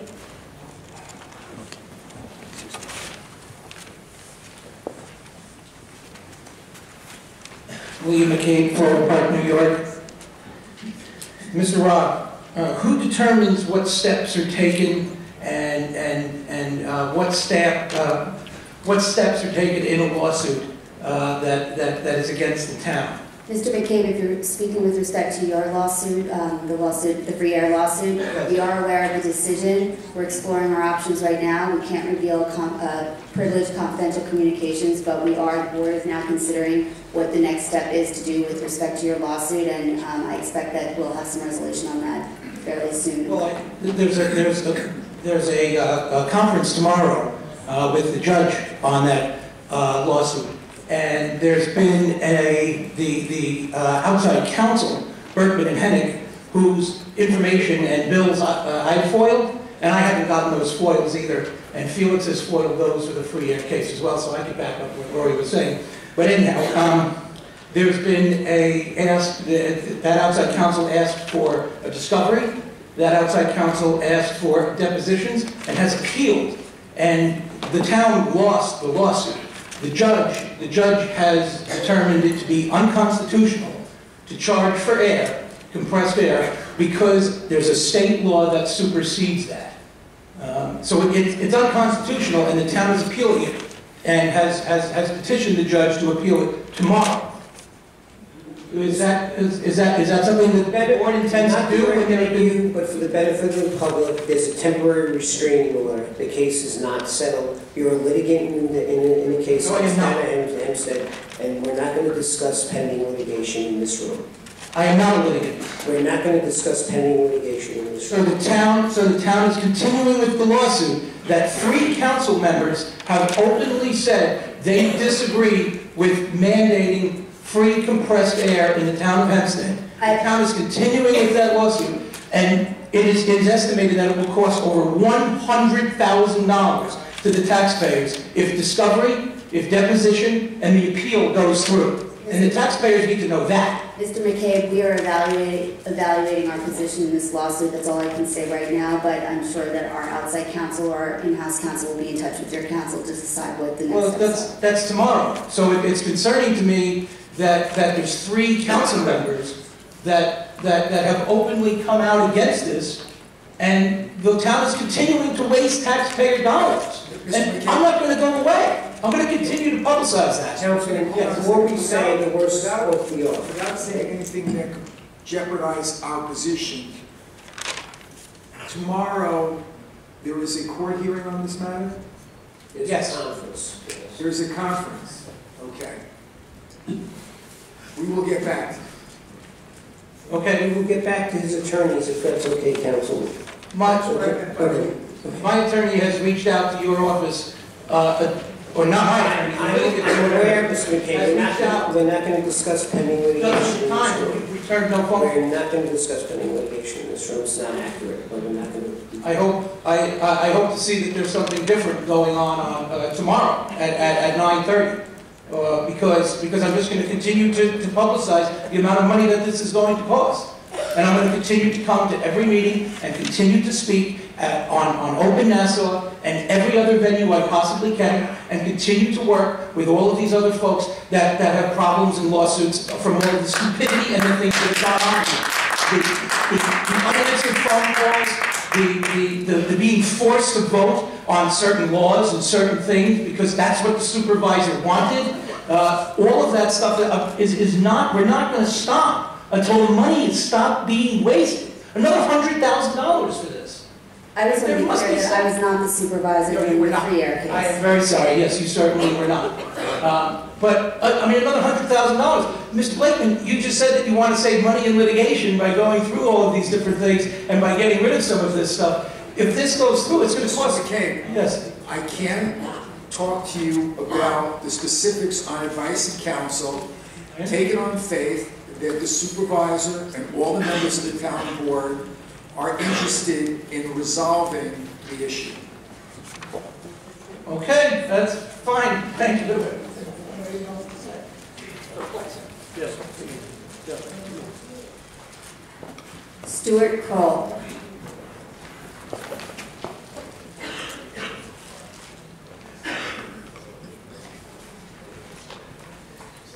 Stuart Kroll. Lucille Davina.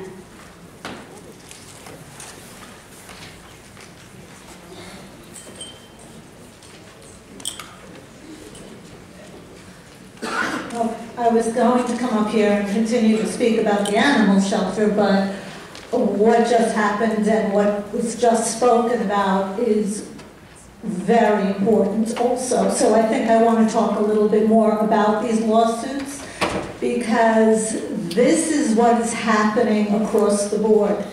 These lawsuits and all these lawsuits that are now in place, people didn't want to do this. They had to do this. When you have elected officials who are harassing, attacking, and ruining people's life, livelihood, and tormenting them and abusing their power, you have to file a lawsuit. I know. I was one of them. I had to do that. But now, Councilman Blakeman says, there's a new philosophy here. And that's not happening. And they're not going to waste residents, taxpayers' dollars on useless, senseless lawsuits just to keep people out. And that's why these lawsuits are in place. And that's what the public needs to know. That your past administration used lawsuits, pushed people into filing lawsuits so that they can keep these people, these selected people, what you consider the troublemakers, out of town government and make us feel like our word cannot be heard. You've shut us down, you've kept us quiet, you've sat there year after year and used these lawsuits to not answer questions and to keep things quiet, to keep us at bay. And it's not right. That's an abuse of power. And that's wasting taxpayers' money. And I can only tell you that everyone that became active in reforming this administration and trying to get new policies and people in place here are for this reason. And they're all sitting here and they're all active, and I speak to all of them. And they all thought it was going to be a new day. And their attorneys are contacting this town attorney, and no one is getting callbacks. No one is complying. No one wants to sit down and talk. The roadblock is still there. And this town board needs to know that if you truly are going to look into these lawsuits, you have to do it yourselves. I don't suggest that you let the town attorney and your elected officials who are doing it.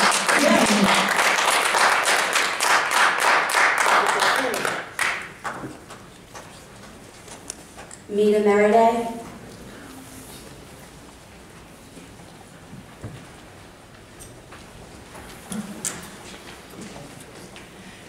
Mita J. Meriday, Baltimore resident. I can't even deal with lawsuits after having to deal with the county and $45 million in that scenario. But we just seem to not focus on getting it right ahead of time. So unfortunately, people do suffer. Our animals suffer, our veterans suffer, taxpayers suffer, because we are the ones who have to dig deeper. And justified or not, we don't get the opportunity to get raises in October and December and February and every other 2 months, it seems like it happens. And, you know, great work, I get it, I understand that. And people should be valued and appreciated for the work that they do. But if they're already getting a good salary, then they should be appreciative of that, because, you know, I have to deal with the fact that, you know, 1 in 4 of our homeless population are veterans, and veterans have the largest veteran unemployment rate in the country versus the national average. So that's kind of my reality. But I always applaud those who have been here, you know, through the various and sundry administrations and leaderships and shenanigans that have taken place in this township for their unwavering support of animals. And for as long as I can hold it together with the issues that I am addressing, I will continue the fight. Sometimes it seems like it is a lonely battle, but it's okay, you know, because I am going to continue to advocate and to speak up and to bring light into dark places for our veterans. Even though I have not served specifically in combat zones, some of the areas that I have been in would rival some of where our service members have been. So I will continue to do that. And one of the things that I continue to stress that we need to address, and I also share my condolences for the loss, having lost my best friend as well to breast cancer, and being put in a position of looking at, in the eyes of her 8-year-old and 10-year-old children, but taking on that responsibility to help to raise them. And proud to say that the oldest daughter is a second lieutenant in the U.S. Air Force, and her son is the graduate of RPI, which is a leading engineering school. So there is light after the darkness, so be encouraged with that. But we really need to do a better job, and as was previously said, there was hope that this new day would bring in a new way, and we're only talking less than 60 days in, so I still have to remain hopeful, but I want to encourage and implore those who are the decision makers and those who were elected, like those of us out here who stood in the cold, who made phone calls, who gave up time with our own families, who lost work or lost our own employment, but we still have to continue to pay taxes, to hear our voices, return our calls, and to meet with us so that we can work together to bring some change. Ms. Merida, I appreciate your advocacy on behalf of our veterans, and I believe we've been reaching out to you to get your input on how we can improve our veterans services, and certainly yours is a voice that we want involved in our process. We're also looking to improve and revitalize our Veterans Advisory Board. That's something that Councilman Dunn and I have talked about. The other members of the town board are also interested in these things, and we do appreciate your input, and we look forward to going forward. Thank you.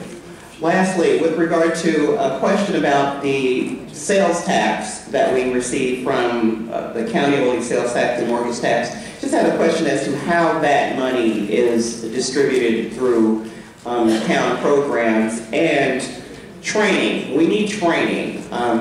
Board needs training. I mean, I appreciate those who attend sessions and activities and things of that nature, but if we don't get the reports back, if we don't get the information back, if the staff is not given training in terms of how they deal with the constituencies themselves, we have a problem, you know. What kind of training are you talking about in particular?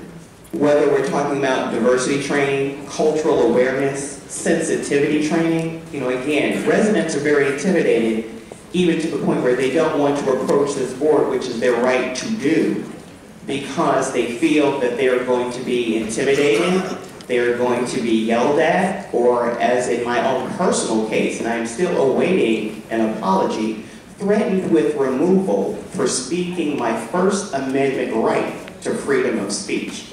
That's a problem. And the ongoing lack of diversity just in the hiring practices, this doesn't take away from anybody's position or that, but if you're not given the opportunity, it's great to say, yes, we're going to do outreach, but who do you reach out to? If you have the same circle of people, and I go to various meetings in the township and the county, I'm seeing the same people going from one job to the next, or if they lose an election, they get a higher paying job someplace else that my tax dollars are paying for. I'm one of the few voices that are not ashamed to bring it up. But we have to address that, because it will come up, you know, in the court of law or in other aspects, because people are getting frustrated, they're getting tired. So we really need to start thinking about that and diversifying the people who are actually performing the work, not just picking our brains. Thank you. Thank you, Ms. Meredith. Diane Madden.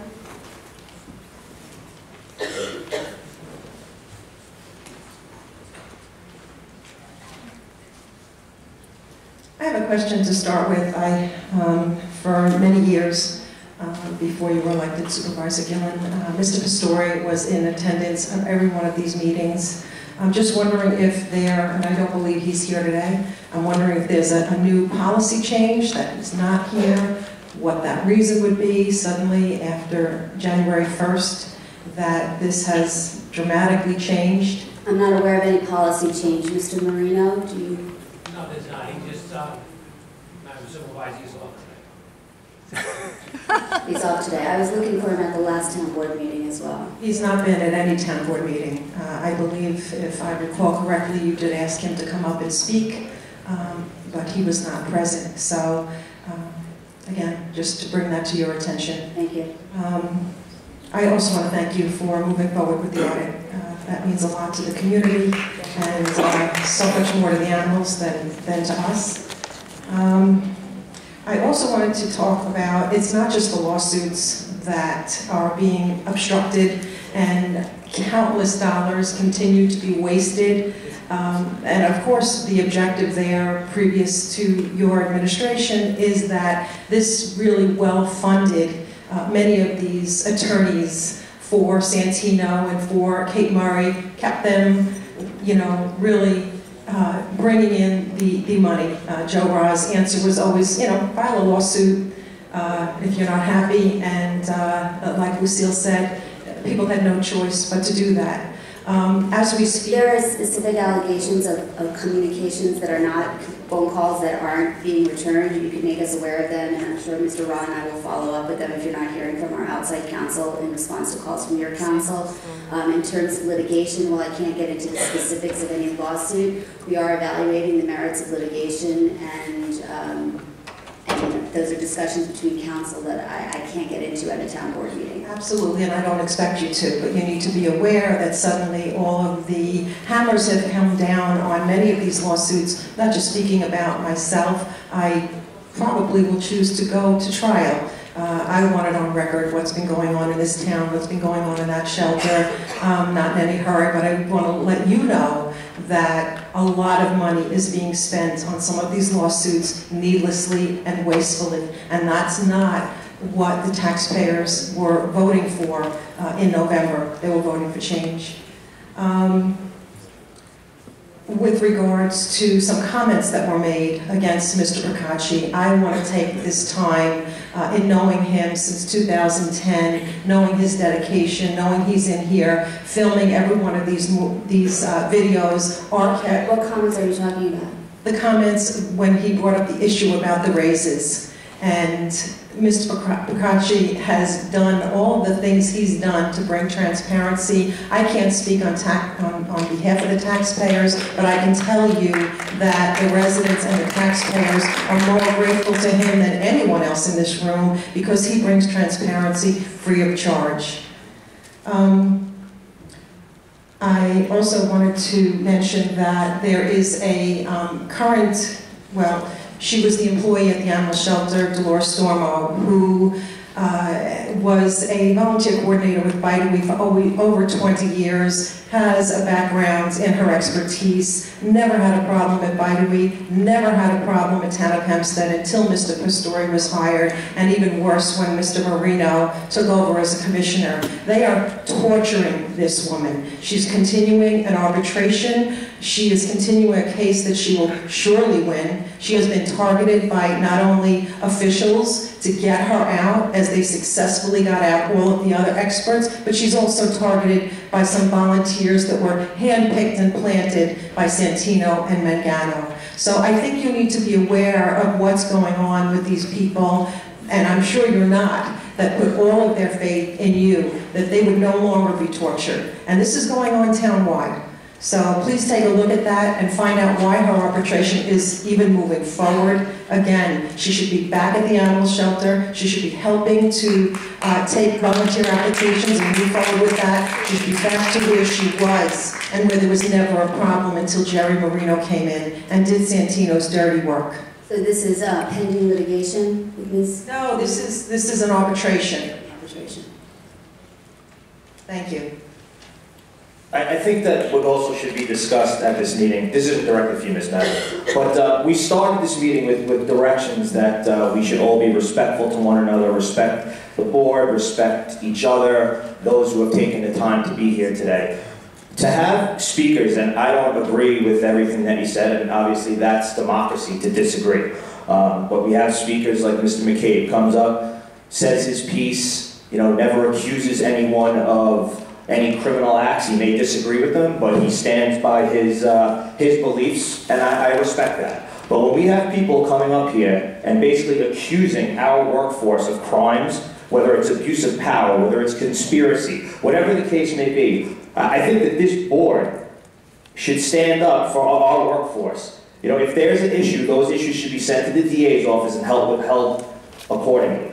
But if not, we should follow our own rules that we distribute prior to the meeting and show some respect to one another. It's not fair that we have members of our workforce who aren't here, aren't able to defend themselves.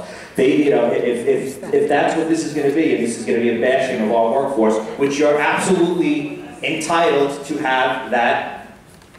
Go ahead. What, you have a question for me? I do have a question. Okay, let me finish first. You're entitled to your opinion, okay? But to accuse people of criminal acts is an issue. To say Mr. Ra is abusing his power, if he is, then send it to the DA's office and let them deal with it. They won't deal with it. As an attorney, I will tell you that since this is a matter in litigation, it is not prudent to have people on our town board or our commissioners get into a dispute with people against whom there's pending litigation, so it's better to just not address that if there is pending litigation. If I could just, Councilman D'Esposito, thank you for your comments. And it was said before that Mr. Procacci is providing transparency free of charge. I would hope that there would be an ounce of truth to that transparency, because I have not accepted, if you go on the Board of Elections website, you can actually check it. I have not accepted donations from an employee in the last 12 to probably 24 months. So if I might have misread it. Allegations, exactly, you misread, but you're more than happy to suggest the reason I'm voting for a raise is someone's paying me off. I didn't say that. I have probably about $800 in my account, so I'm probably not doing a very good job of raising money. I have not accepted campaign donations from an employee, I believe, in over 24 months, if not more. I'll double check it. Please do. And correct it at the next meeting. I will. Thank you. No problem.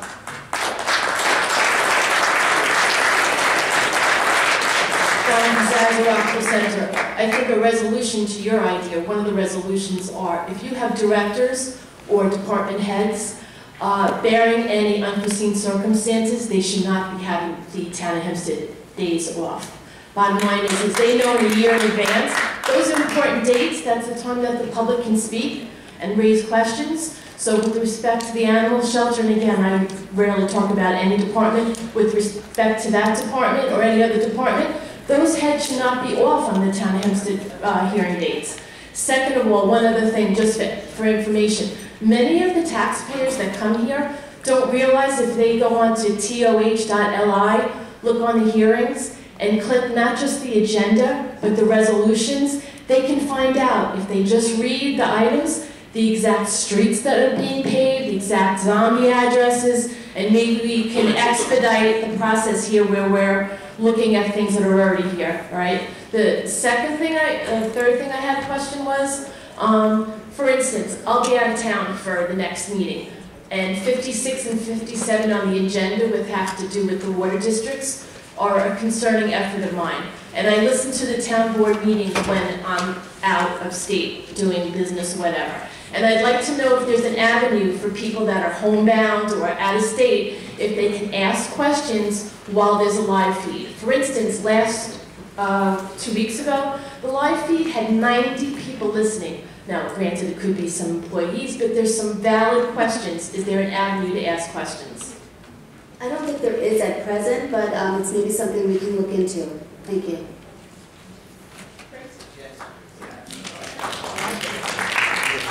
Mary Ellen Craig.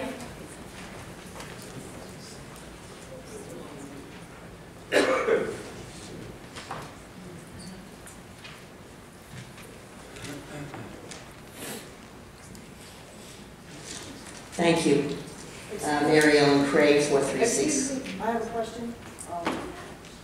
Am I in that list? Yes, you are. Okay, thank you. 436 Locust Avenue, Uniondale. I have some issues. One is a matter of comfort. I don't know what kind of adjustment can be made to the air here, but I have to sit there like this to keep from the, and I'm in the middle aisle, so to keep the wind from blowing in my face. And I find that very uncomfortable. It's been a long time. It doesn't seem to make any difference where you sit. It seems to me there should be some way to adjust it, so. Ms. Cray, I like it hot too, so we'll see what we can do to make it a little warmer in here for you next time. I'm not a person who likes heat, but it's just this cold air blowing is very uncomfortable. The next is specific issues relating to the roads. I know you have severe problems. It's been a very rough year. But on my way here, the folks who did the corner of Henry Street and Emerson did a great job where they did it. But now the cross street of Emerson has a pothole and needs some patching. I know the patching isn't going to really do it except to be a very temporary thing, so I'm hoping that they will put this on the agenda for a real job, as they did in the other section. The other section is really great. They went down, it wasn't just a patch. And the other is Walter near Armand Street. It's a little street, and there are chunks of, road surface scattered all over the street, so. Would you give them to my staff so we can? Sure, great, thank you. I'd like to revisit something that was brought up quite some time ago. I have concern about the feral cats at the Oceanside landfill, since the gentleman who fed them was prevented from caring for them further. I wanted to know what kind of arrangements were made to provide for their feeding. He was barred by being fenced out, and I know if animals rely on humans to help them in a situation like that, and it's just cut off, it is not a humane situation. I understand that sanitation has been feeding the cats. People have been in to visit the feral cat colony, and we are checking on them. Thank you very much. Rory Gordon.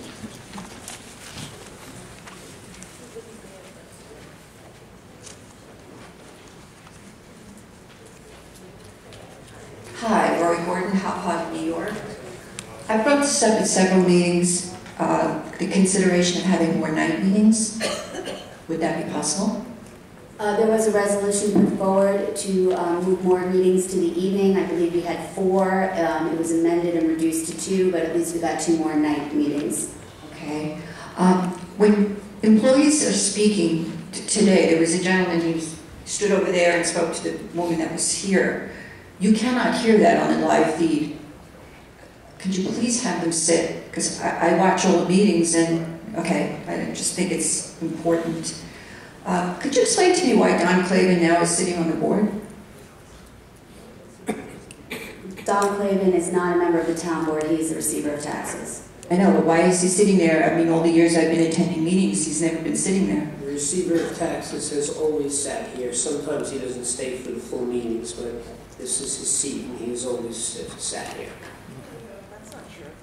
I have never seen Don Clavin here, and That's not true. I've got everybody in the back saying the same thing. The optics are just very poor.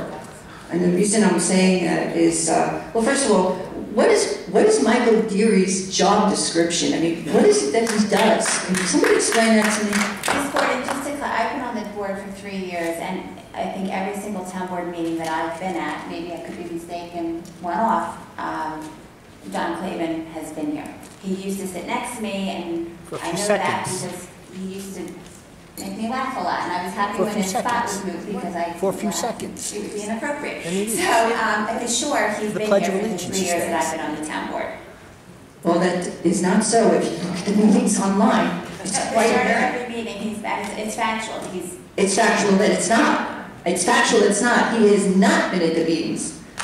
He might be in the back of the room, but he's not sitting up there. It's the optics that I'm concerned about, Laura. That's all. What's Michael Deary's job description? If you'd like, I do not have that with me right now. If you'd like to foil it, we'll certainly get it to you. I believe he's the assistant to the receiver of taxes. That's not... Confidential assistant to the receiver of taxes What is is his new title. But what does the confidential assistant do? I'll have to get it to you. I do not have the job description here. Voted for it. Okay.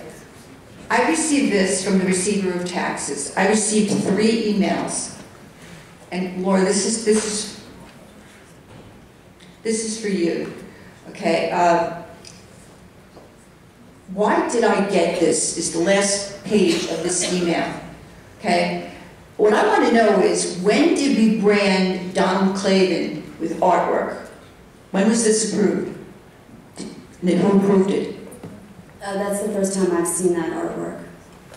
How come you don't have artwork, Laura? How come you haven't sent out a single email just letting people know who you are? I worked very hard to get you elected. I think you're going to do a great job, but I think they're taking advantage of the situation here. He sent out 3 emails already, 3. But that's not the worst part. I had very few people that were left in the Department of Communications. Part of the people that we brought on today were people to actually work in the communications office. Most of the people in the communications office were transferred out of the communications office. So we are bringing on people to upgrade our website and do things like that. Okay, but here's the thing that's very disturbing. It says you were subscribed to this list because you are receiving this email because you opted in the website to receive tax payment reminders. I never opted in. I have every single email going back to 2010 when I started receiving them from the town of Hempstead. Ms. Gordon, I actually think you have a good question because there are some assistants that were hired today. So maybe, Mr. Salmon, can you provide a description to us as to what these different assistants do? Because I know it's not only confidential assistants, but there are assistants on the calendar today. This way everyone can understand who they are and what they do. You're right, Councilman. There are several different types of assistants: confidential assistant, special assistants, direct assistants, and they vary from position to position. They work closely with the person they're assigned to work with, and if they're in an exempt position, essentially, the job specs are wide open. Whatever they can do to assist the person they're working with. And they work directly for the supervisor, is that correct? They're your people, right? The supervisor has... Some of the people that were brought on today are people to work on my staff to fill in holes, like the Director of Communications, which became vacant in December. Did that person take Michael Deary's place? I just retained someone today that was approved by the board who will take Michael Deary's place in the Department of Communications. But Michael Deary is working in the tax receiver's office. Yes, it's his own personal communications person, and we all know that, and we can all see that. We can see what's happening here. And I like I said, I worked really hard to get you elected. And that's irrelevant, not just me, a lot of people that are in this room. I got another email here. It says here, Town News mailing list. The Town of Hempstead regularly issues press releases. This is what I signed up for. So it's very much like the case, with the Anchor case, where the list was, quote, taken, stolen, whatever you use, okay, and now it's being used to the benefit of the tax department to make Donald Clavin look good, in my opinion, okay? I subscribed, here's my subscription. It says this message here, if you want to get the Town of Hempstead press releases, this is what you have to do. I keep everything, and it's wrong. It's wrong to take advantage of the Town of Hempstead's mailing list for someone's personal gain, to get name recognition, because, hey, they're starting already, Laura. They don't want you here. I'm sorry, I want you here. But there are people, employees, I'm in the town a lot, and this is what they're doing to you. Please don't let this happen. Please, please get your own letterhead. Look at this. I have these emails here that were sent by Santino. Town of Hempstead News. Receiver of taxes, Clavin. He gets a little mention here, but who's on top? Santino. He branded himself, and you need to brand yourself. The people in the town of Hempstead, they need to know who you are, Laura. It's so important. Thank you. Terry Winston.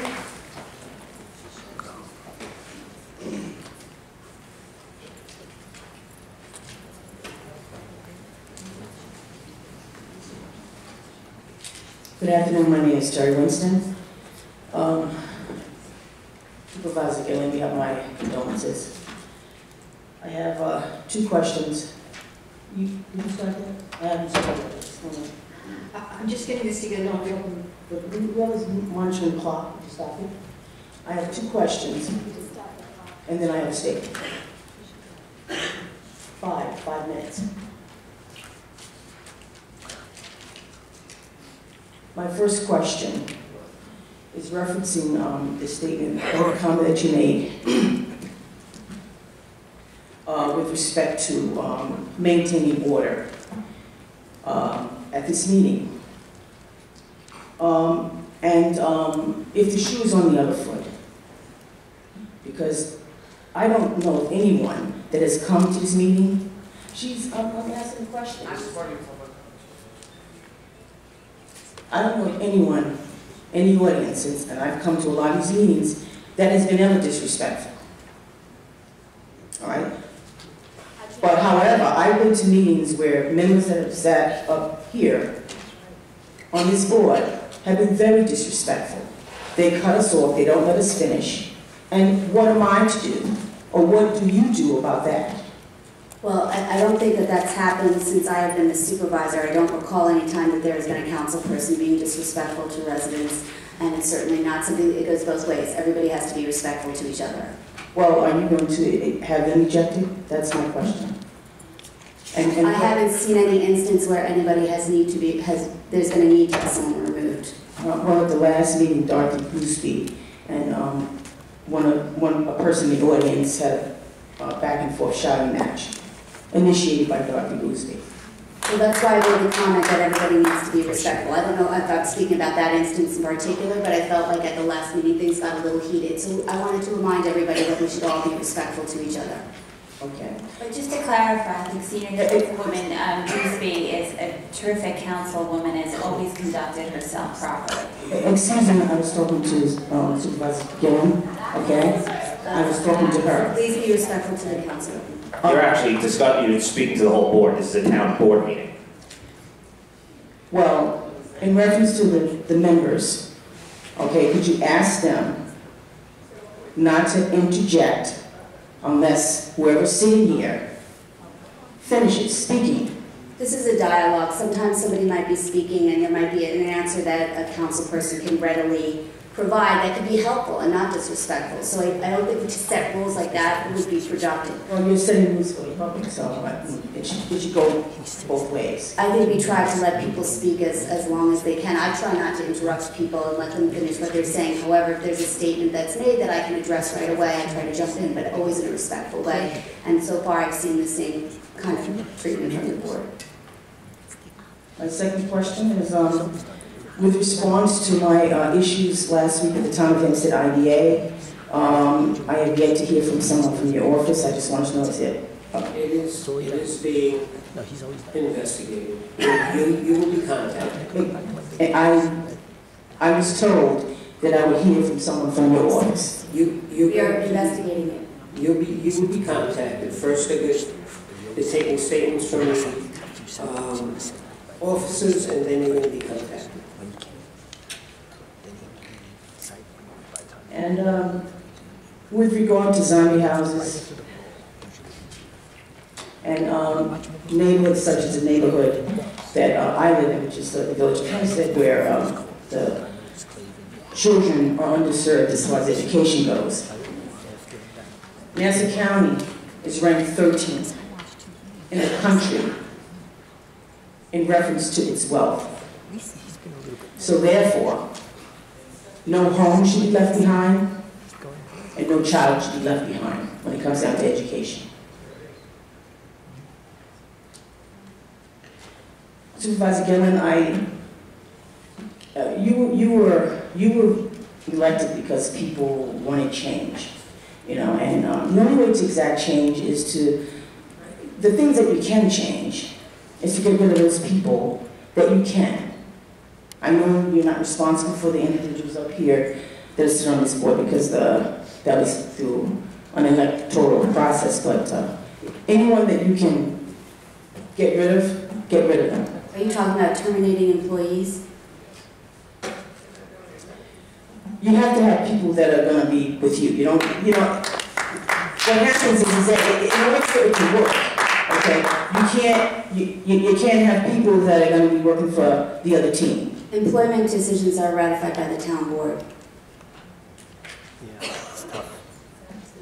Every decision is subject to a vote by the town board. In order to exact change, you're going to have to make a concerted effort to make changes, or else we're going to be going around in circles, all right? I agree. Most of the people in the audience, like myself, come to all these meetings and I'm still hearing the same things over and over again, as if there's no change. I'm not going to go away. My issues aren't going to go away if they're not rectified. What changes in particular are you talking about? Well, the town of Hempstead IDA needs to be gotten rid of. Okay? They overstayed their welcome. There's no reason why, especially now with the tax break that our fearless leader up there gave to all the rich people. All right? With that particular tax break, there's no reason why we should have privates. That gentleman there, he shouldn't be there. He shouldn't be there. He's still there. Are you talking about the town attorney? Yes. The town attorney serves at the pleasure of the board, and the town attorney has been helpful in having me transition into this role. Well, so you're allowing the board to influence you because the only one... I'm not allowing the board to influence me as a matter of town law. All employment, I cannot just fire and hire whoever I want to. That's not the way the town law works. Well, you should be fine. Even if you are the supervisor, your employment decisions are ratified by the town board. So any employment decision has to come before the town board. That's why we had that resolution today. Even all the people I hired today just to be on my own staff, I had to get the votes to bring them onto my staff. Well, that means that you got your hands tied behind your back. That's what you're saying. I'm saying in terms of You're just a employment face. decisions. You're just a face, right? That's what you're saying. I think I'm more than just a face, but in terms of employment decisions, I do need a ratification and votes of the town board. Well, like I said, anyone that you are responsible for, okay, that isn't doing what they're supposed to do, then you should get rid of them. Thank you. Just for purposes of clarification, since you attacked our town attorney, the town attorney has the clear and strong support of the overwhelming majority of the board, and it will remain so. He doesn't have my support, and I'm a taxpayer. You finished speaking? I didn't want to interrupt, because you said we interrupt. Excuse me, Ms. Madden, please don't come up here now. Let her. Can I just address it real quickly? Our senior councilman had reacted to statements that were made about her. And she was right in how she did it. She did it with class, and she was accurate in what she did. And I'm 100% behind her in what she did and how she did it, because the disrespect that was shown to her. One, and then two, I'm 100% behind her, and her voters are 91.1% behind her. That was a racial slur last year. That was totally accurate in what she did. So, you know what? You're not at the mic. Have some respect. That's absolutely wrong. You are. Ms. Capuano, you cannot shout out from the gallery. Thank you. I think it should be. I was at the meeting, the last meeting, and that's not what happened. Diane, can you please step away and let Ms. Winston finish her remarks? I just was hoping you could expand on things and circumstances where you can remove people for misconduct and incompetence. Are you the Speaker's counsel? Are you my counsel? No, I know there's only one person at the mic at the time. Believe me, I would never be your counsel. Trust me, Excuse me, could you answer what she asked for me? Right now, and Mr. Rye, you can jump in, the ability to terminate people is limited to incompetence or misconduct. Is that what? That's correct.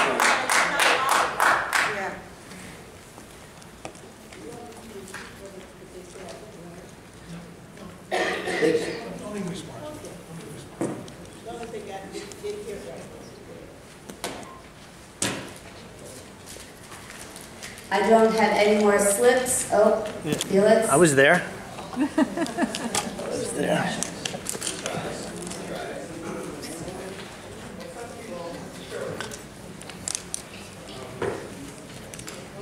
regards to the town attorney's statement that we don't comment, the town doesn't comment on pending litigation, well, in the case of Roy Gunther, Mark Bonilla, and Billy Dean, among others, the town has put out press releases, passed laws, and went out of their way to comment on those cases. So, just to correct your statement, you selectively choose not to comment on certain litigation. That's just to be accurate.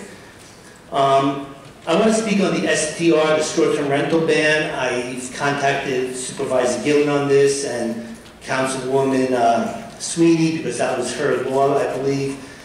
I sent this to you, but I put it in color, it makes it easier. This is the brief statement that we're saying is required by law, and all this brief statement says is it states the law. So this is the short-term rental ban notice, right? Then this was the notice for mass mailing, in which Councilman D'Esposito tabled without any reason. I really appreciate you telling us why you tabled those resolutions. A reason is really nice. And I would agree that it just says mass mailing, it's bad according to the TOH, the town of Hempstead, right? So I would agree with that. I just wish you let us know in advance so people didn't have to stay here till 9 o'clock at night to find out. And then you did it good. Then you can see it's much more. Here's the red, and then there's the pink. You added all this, and this is good per the town of Hempstead okayed this notice for the mass mailing legislation. And now the ethical standards, once again, that was brought out, I think, by Councilwoman Sweeney, if I remember, and I think she was correct, saying that the ethical standards wasn't noticed correctly. You see how small it is, and it just states the law, really no description. And then when you modify that law, you see how much bigger it is. And what I'm here to really ask you is, I asked Councilwoman Sweeney, I asked Supervisor Gillen to please re-notice this law and rehear it, because legally it's not legal. I know I have options as far as in Article 78, but like I said, if I have to go to Article 78 every time the town board does something wrong, I'll be out of money very quickly. And I think out of ethical, that's why I say the ethics is the most important thing, and that's why I said really moving forward you should have passed the ethics on day one, at least the public participation in the ethics, then you could get the hairier stuff that might be controversial done later on, because that gives the public something to work with besides laying out $5 grand, 10 grand for a lawyer, okay? Because that's our options. When my rights are violated before this microphone, which I have on video, my option is to go get a lawyer or do it myself and bring you guys to federal court. That's not really a viable option for residents. That's no option. Then I have a few things I want to get to. I asked that we do the special election law that I talked to you. I didn't talk to you about it, but I sent you an email about it. The employment opportunities, they should be put on the town's website. That would be very easy to do. That is cost nothing. And then we won't have entire families working for the town, because I think it's very rare in private industry, unless it's a family-run business, where an entire family, mother, father, and 2 kids, just coincidentally, no wrongdoing involved, no implied, but just coincidentally, it's very high probability that all 4 members of a family not get a job in the same place. It's just not really a thing. Real quick, the Department of Highway, I believe I sent you this copy. Again, this morning I saw the salt truck with an empty hopper driving around Franklin Square. Why? I don't know. If they have no work, if Thomas Descano can't figure out any work to give them, I have plenty of work that they can do, useful work, productive work, not just driving around picking up twigs and sticking them between the hopper and the frame of the truck, because that's just wasteful spending, and waste in fuel and everything else, and we're supposed to be clean and green, right? The free air law, once again, I don't know why Beckman Hennick is going ballistic on this. I wish they would stop it. The animal shelter audit, that was not a dog and pony show, and if it was a good dog and pony show. You should publicize that as much as you can, because when the audit came out in 2012, there was one press release, there was no press release but from the town, and the Monopoly put out one press release, and it was all forgotten after. And we need to remember what happened in these audits every day, not just after it happened. All right, Mr. Procacci, with respect to your comments, if there were legal deficiencies in the notice for the short-term rental ban, we'll look into it. I can't comment on it. I don't know if there were. It wasn't here, but we'll look into it. The special election law, I'm not sure I got any communication about that, but if you can reach out. These lawyers said it was good, and he knows a case out east somewhere where a town. If you reached out to Mr. Lester, I'd be happy to follow up with him and see what that is. With respect to the highway department, we have really great men and women who work for our highway department. I can't speak to the truck that you saw today, but our workforce every day. Our workforce is great. And I'm not criticizing the workforce. It's leadership. This is one of the reasons why I came to town hall in 2009 when I was walking my kids to school in 90-degree weather, summer recreation. The hot trucks were going up and down the street, and I am not blaming the workers, because there's no such thing as a bad group of workers, a bad army. It's always when it appears that the group is bad, you look at the leader. That's why it's bad. Okay. All right. So I don't understand that people are doing busy work within the Department of Highways, but if you have a specific complaint, we'll look into it. It's a chronic problem. It's every day. It's every day. And with respect to the free air litigation, as we discussed, we're looking to... you can't comment, but you commented on Billy Dean. Kate Murray did a press conference on Billy Dean. That was the past. I'm here now. I'm just saying, but Joe Rod's making inaccurate statements, and we're trying to correct inaccurate statements, and I would correct myself if I'm wrong about you. Okay, Felix. I need to got my apology in advance. Okay? Thank you for your comments. Everybody, thank you for being here today. I hope you have a great afternoon.